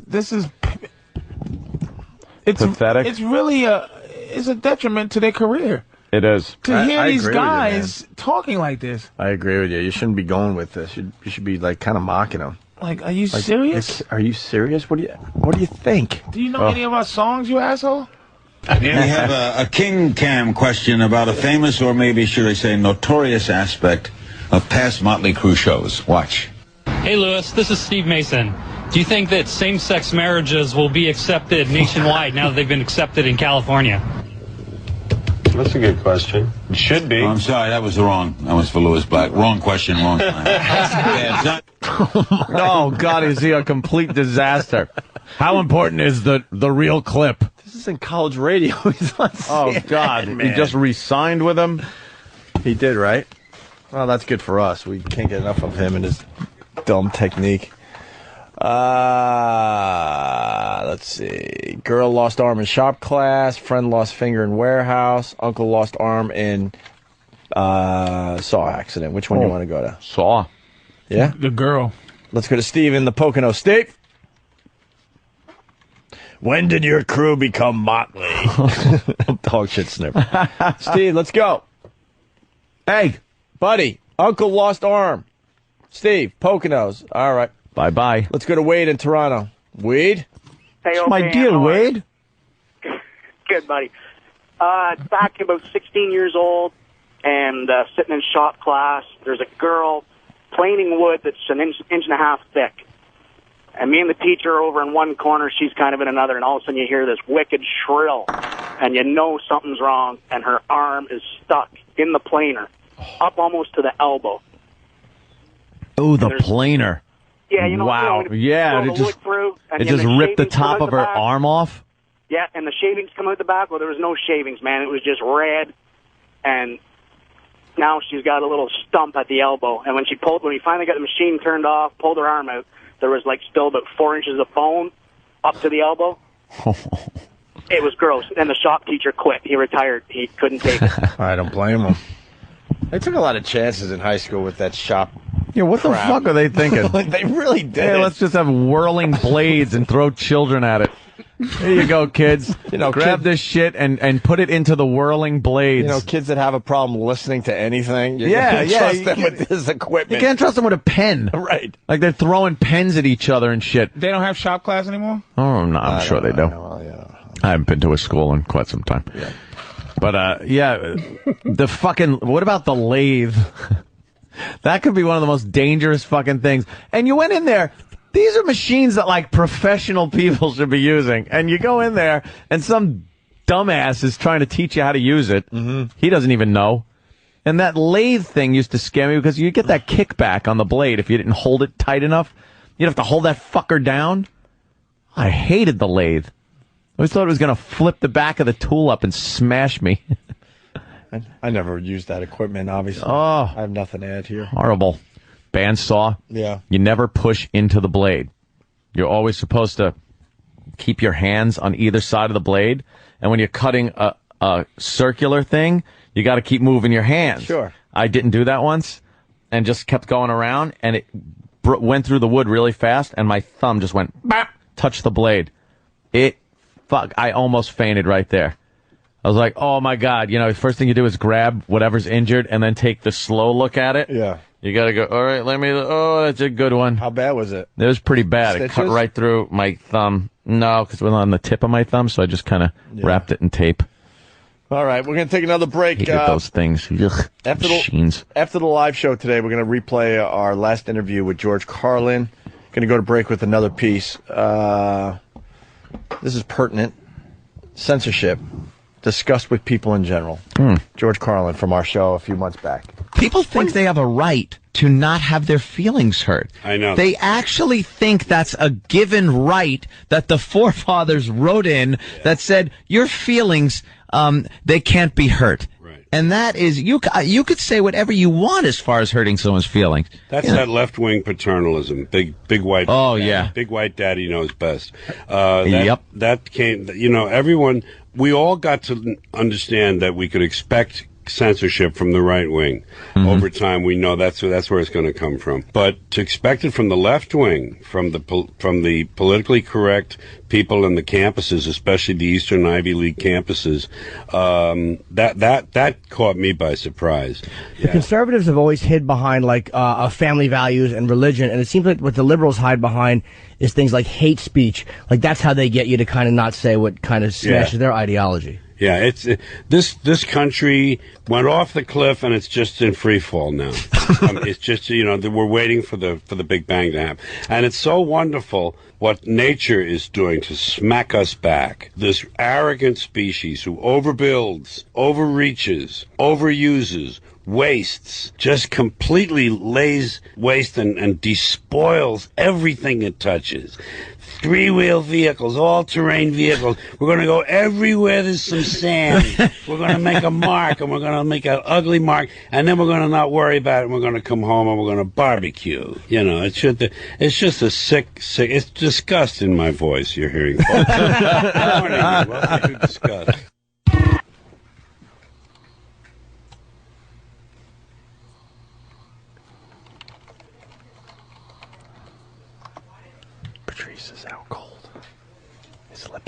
he's talking in his sleep. What's he saying?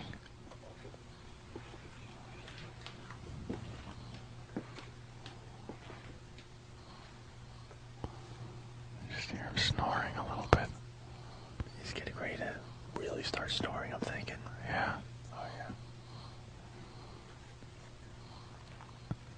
What kind of shithead falls asleep on the radio?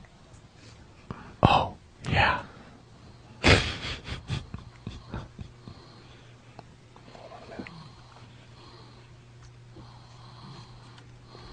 Yeah, the snoring's getting better. Yeah.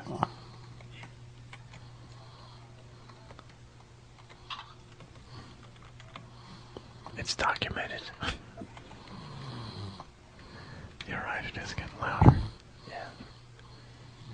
If we wait another minute, I think it's going to be all out snoring. Yeah. Because he's on his back. It's perfect. Yes. Okay.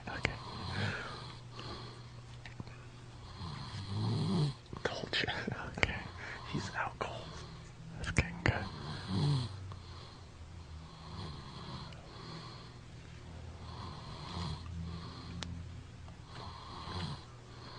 I could listen to this for 20 minutes, no problem. Oh, I know. We could do like line of the day and just like leave him here. Or we could yell something really racist. See how he reacts. No. That's crazy. What? That's crazy.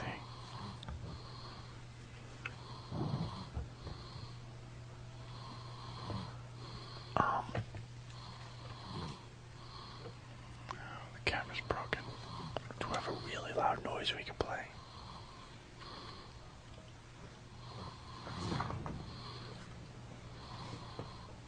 What are you doing?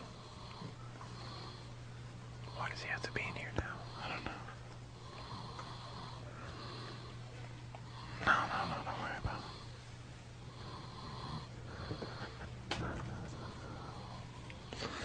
Oh, wait, we just moved his head a little bit. What kind of loud noise you want, like? Stephen S. from Bayshore writes, mighty snore young. Oh, hold on. Hey, how you doing? He's awake.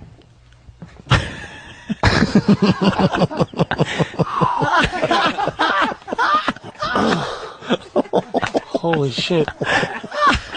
I was in deep REM, man. I'm sorry about that. That's hysterical. You just put the mic up to you and you're... What woke you up, man? You heard us talking? I'm always aware of white meetings. How are you that funny right after you wake up? I hate you. Fuck. Sorry about that.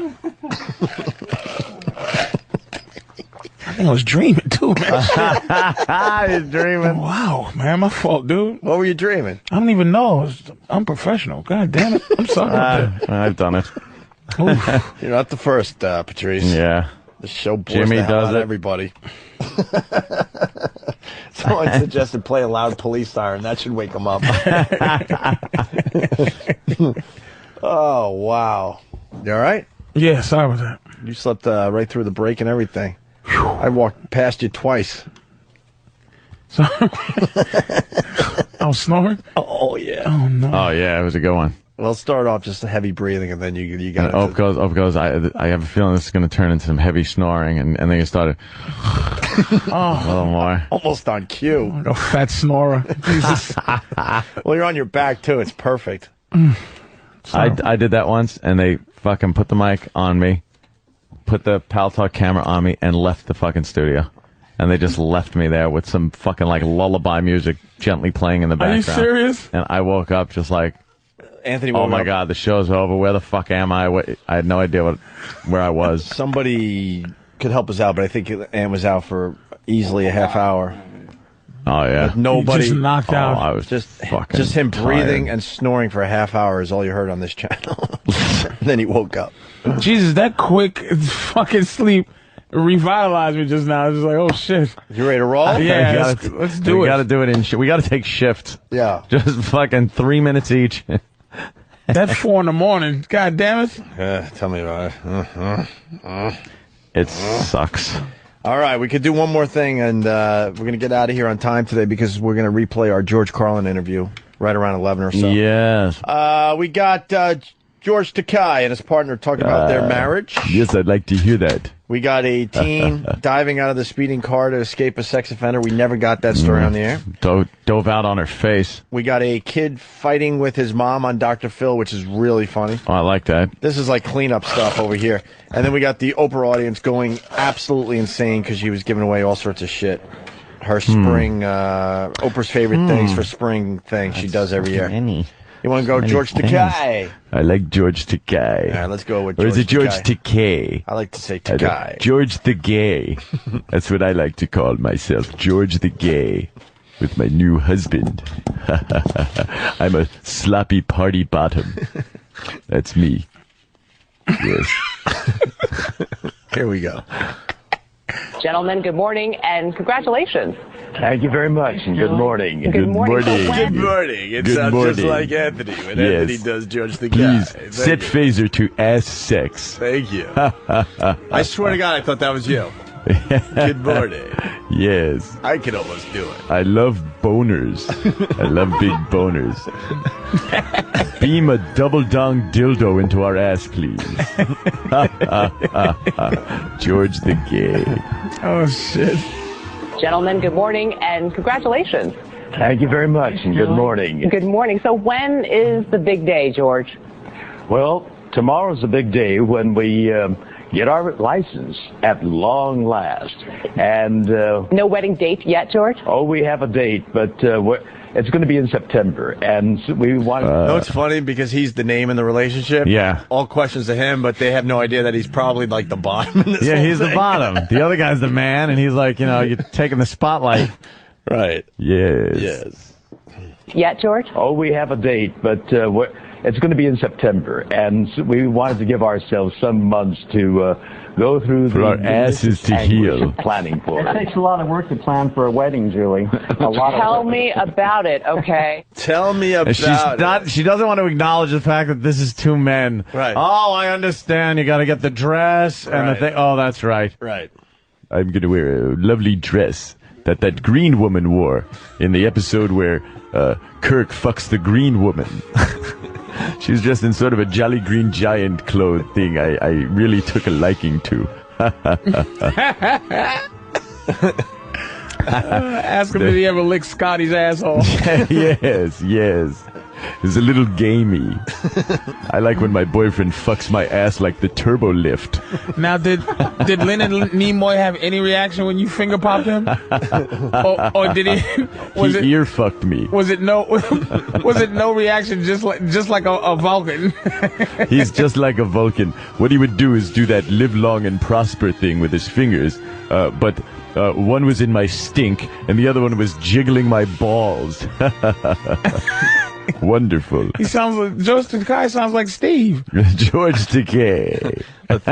Here's another clip. Yes. So, Brad, I understand you are the one who proposed to George. Tell me when you did it and how. Oh, God. Yes. He got down on 2 knees. That's a good one, goddammit. Son of a bitch. And he got down on both knees. Both knees. And I gave him the cock ring. I couldn't say no. Didn't have to use my hands. I couldn't say no, and he couldn't say anything. I said, "Will you?" And it popped right in my mouth. you did it. Well, actually, George was watching TV, and the news flash came on, and I dropped to my knees, and I said, George, will you marry me? And George said, Darn it, you beat me to it. I know you did, you wacky gay guy. I was going to ask you if I wasn't so preoccupied and had a cock in my mouth. My boyfriend's ass needs to be shaved. It looks like a tribble. George Takei. Yeah. You beat me to it. You beat me to it. You were going to do the same to Brad. Yeah. I had my mouth full of sandwich then. So. Whoa! Okay. Wow. Dude, in that short little time, if you could see that, me and Opie just quickly looked at each other like, what is he going to say? You got the bleep? Yeah, oh, where's the bleep? Hold on. We need to... Hold on, let's make this a little different than it's supposed to be. Let's all try to talk like George the Cat. A mouthful of... okay, let's hear what it says. And George said... Darn it, you beat me to it. You were gonna do the same to Brad. Yeah. I had my mouth full of... Oh, what's wrong with you? Your timing sucks today. I forgot if you went To Brad. Yeah. I had my mouth full of sandwich. No, your timing was off. Damn it. See what happens when you take a day off. You get a little rusty. Do the same to Brad. Yeah. I had my mouth full of... Oh, forget it. We stink. Yes. You were going to do the same to Brad. Yeah. I had my mouth full of... All right, I know what we'll do. I don't know. Now we need to do this right. Okay, here it is. I'm going to hit the beep right in the middle of his... I'll nod when I'm pushing pause. Okay. Watch how good this works now. You were going to do the same to Brad. Yeah. I had my mouth full of... All right, success. 3 times. It's all in the timing. Ugh. Yes. Yeah. I had my mouth full of sandwich then, so I couldn't quite do it then. Cock sandwich. Mouthful of sandwich. Mouthful of sandwich and pubic hair. Ass hairs. Yes. Wonderful. George Guitar is the funniest sissy on planet Earth. George the Cat. George the Cat. Yes. Well, here's the next one. Now, the two of you have been in a committed relationship with each other for 21 years. Why is it important now to call it marriage? Well, because it is a marriage. You know, they can find other names for it, but... homosexuality. Well, yeah. Fagula. Cocksucker. Oh, Jesus. Plenty of names. They can names. find other names for it, but separate but equal, it just doesn't Doesn't cut it? Yeah, I don't want to be domestically partnered to George Takei. I want to be married to George Takei. And beginning today in California, I can legally marry George Takei. I'm the happiest guy in California today because I get to marry George. Well, I'm the second happiest then. I think there's happier men in California. Yeah. I'm the second happiest, which means I am the bottom. Ouch. He's happy because he's coming. I'm the second happiest because my asshole is tearing. Oh, Jesus.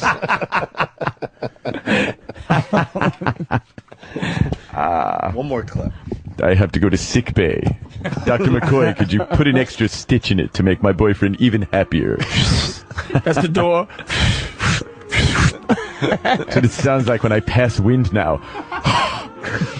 There's no resistance left for any sound.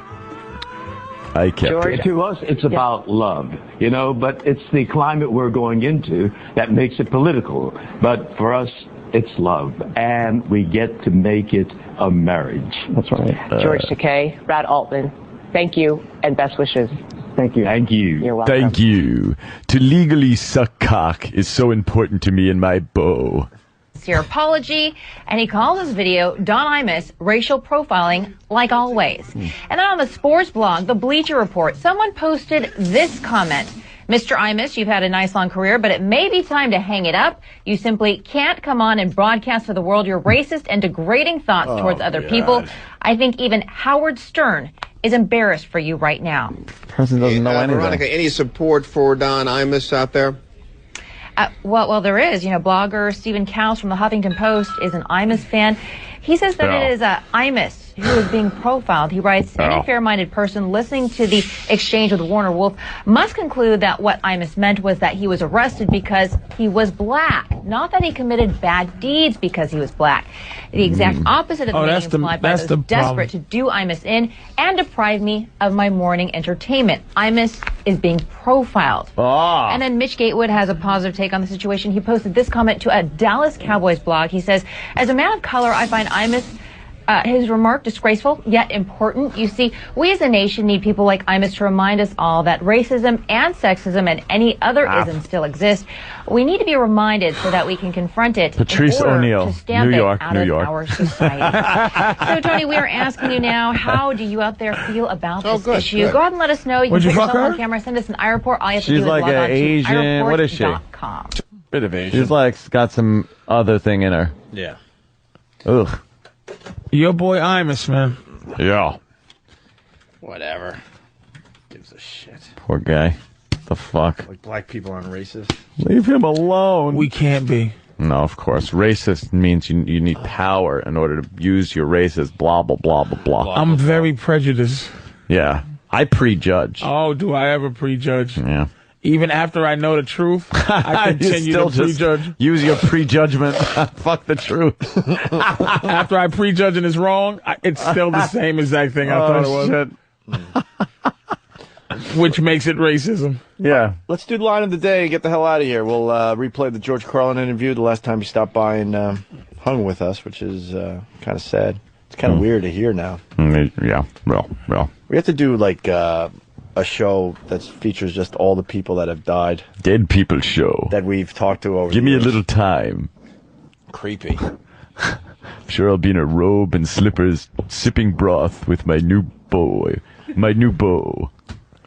Petting my little poodle. I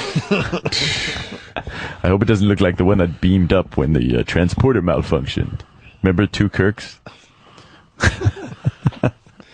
My favorite episode was when Captain Kirk and the woman switched bodies. And he was acting like the woman. And Kick off there. yeah, I know. I'm just racking my mind. Matt Lamb makes a great point from Does New York he? City. He writes, so reading blogs is now the news. Yeah. Yeah, they're the just news has reading gotten blogs. so lazy that they just read blogs now. Yes. I don't like blogs. I like logs. You beat me to it. Where are you going to go Suck that cock. Where are you going to go on your honeymoon there, Mr. Takai? Probably somewhere nice like San Francisco or another city.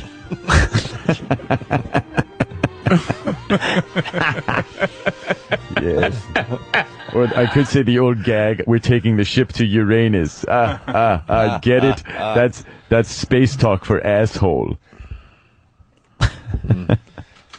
We could do that, but I want to go home. Yes. Line of the day is sponsored by Carbonite.com.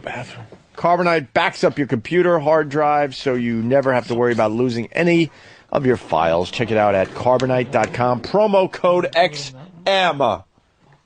Here's your first runner-up line of the day. Oh, this is wonderful. Kickstart my heart. I'm not singing. I'm telling somebody, please. Help me.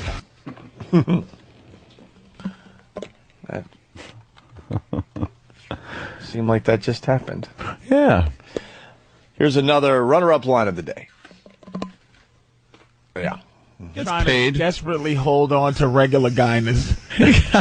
He gets paid well. You took a right turn on Better Than You Street. Patrice O'Neal. Houston Improv next weekend. July 4th weekend. Yeah. PatriceO'Neal.com. Thank you. I've been watching some of your video blogs. You have a makeout session with your chick. Who? You. Oh, Patrice O'Neal for president. Yeah, and she's like all up in your stuff. Yeah. You guys are doing some Yeah. Lucky me. You guys are doing some of that out of mouth making out. With her big ass. Both tongues are just out and about. Just way bigger than Anthony likes. With my fat, out of shape girlfriend with her big Negro butt. I saw her at comic. She's looking good, yo. She has looked good, but not real good. Not racial standards. She doesn't meet up to this fucking. Doesn't meet up to my lily white standards. You should saw the black girls in Patrice's audience, man. There was a lot of lookers. A lot of lookers. Is that what they're calling them these days? I'm not. What did I say? I'm sorry. Not really into sorry the I said nigglets. that. I'm sorry Anthony I said does that. not like nigglets. No, I do. Really do. They should only come Just with. don't wanna date They should them. only come racing a Nazi, beat him in a race in 1941. The final runner-up line of the day, I believe, right? Let's do it. I'm shaking. I'm shaking my head. No, then you could absolutely Riley, call me gay. Here's a dude code here. Ready? Yeah. I would pillow smother my girl for that. That was really funny, but when you mentioned, like, go to a museum to get some kind of glass thing so you can put her in it and roll around as, like, an exhibit, that had me rolling. Goddamn, Patrice. She is anybody can bring her anywhere to any racial bounds. Her fucking beauty is boundless. Well, I said the homie barbecue. Absolutely. I know you guys have homie barbecues where Whitey's not really invited. Back in the day, but white people have infiltrated everything. We say the same thing. And not even covert no more. You don't even put on blackface. You just come in as a white guy and go, hello. And we go, okay, somebody's friend is white. I'm happy to say that Patrice will be with us tomorrow again. 2 days with Patrice. I like that. Yes. So we'll see you tomorrow, Patrice. Here is your line of the day. Here comes line of the day. Line of the day.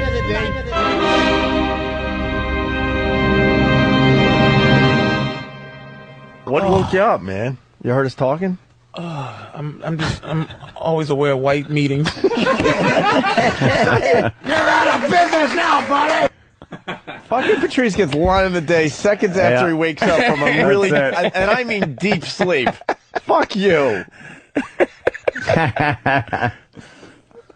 God damn, is that good?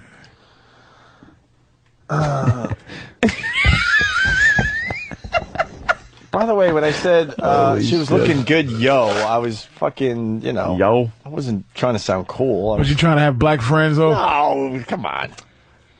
Some of your best friends are black? Yeah, that's always a good one. I was just trying to... Why, some of my closest friends are black. Fucking around a little bit. Is the producer of this show black? No, we have you. Don't even have a black intern. Boy, you guys are racist. Dude, yeah. We have you in What every am once in a while. What am I doing here? Just to... I'm really... Yeah. You know what I am? I'm a token Negro. You're the token that You're the guy we allows need. us to say what we have to say. We'd have gotten so much trouble today if you weren't here. The smartest thing Howard ever did was hiring Robin so he could go down that road. It's a shame. You know? Yeah. A lot of shows hire women so they could do, like, the female bashing shit.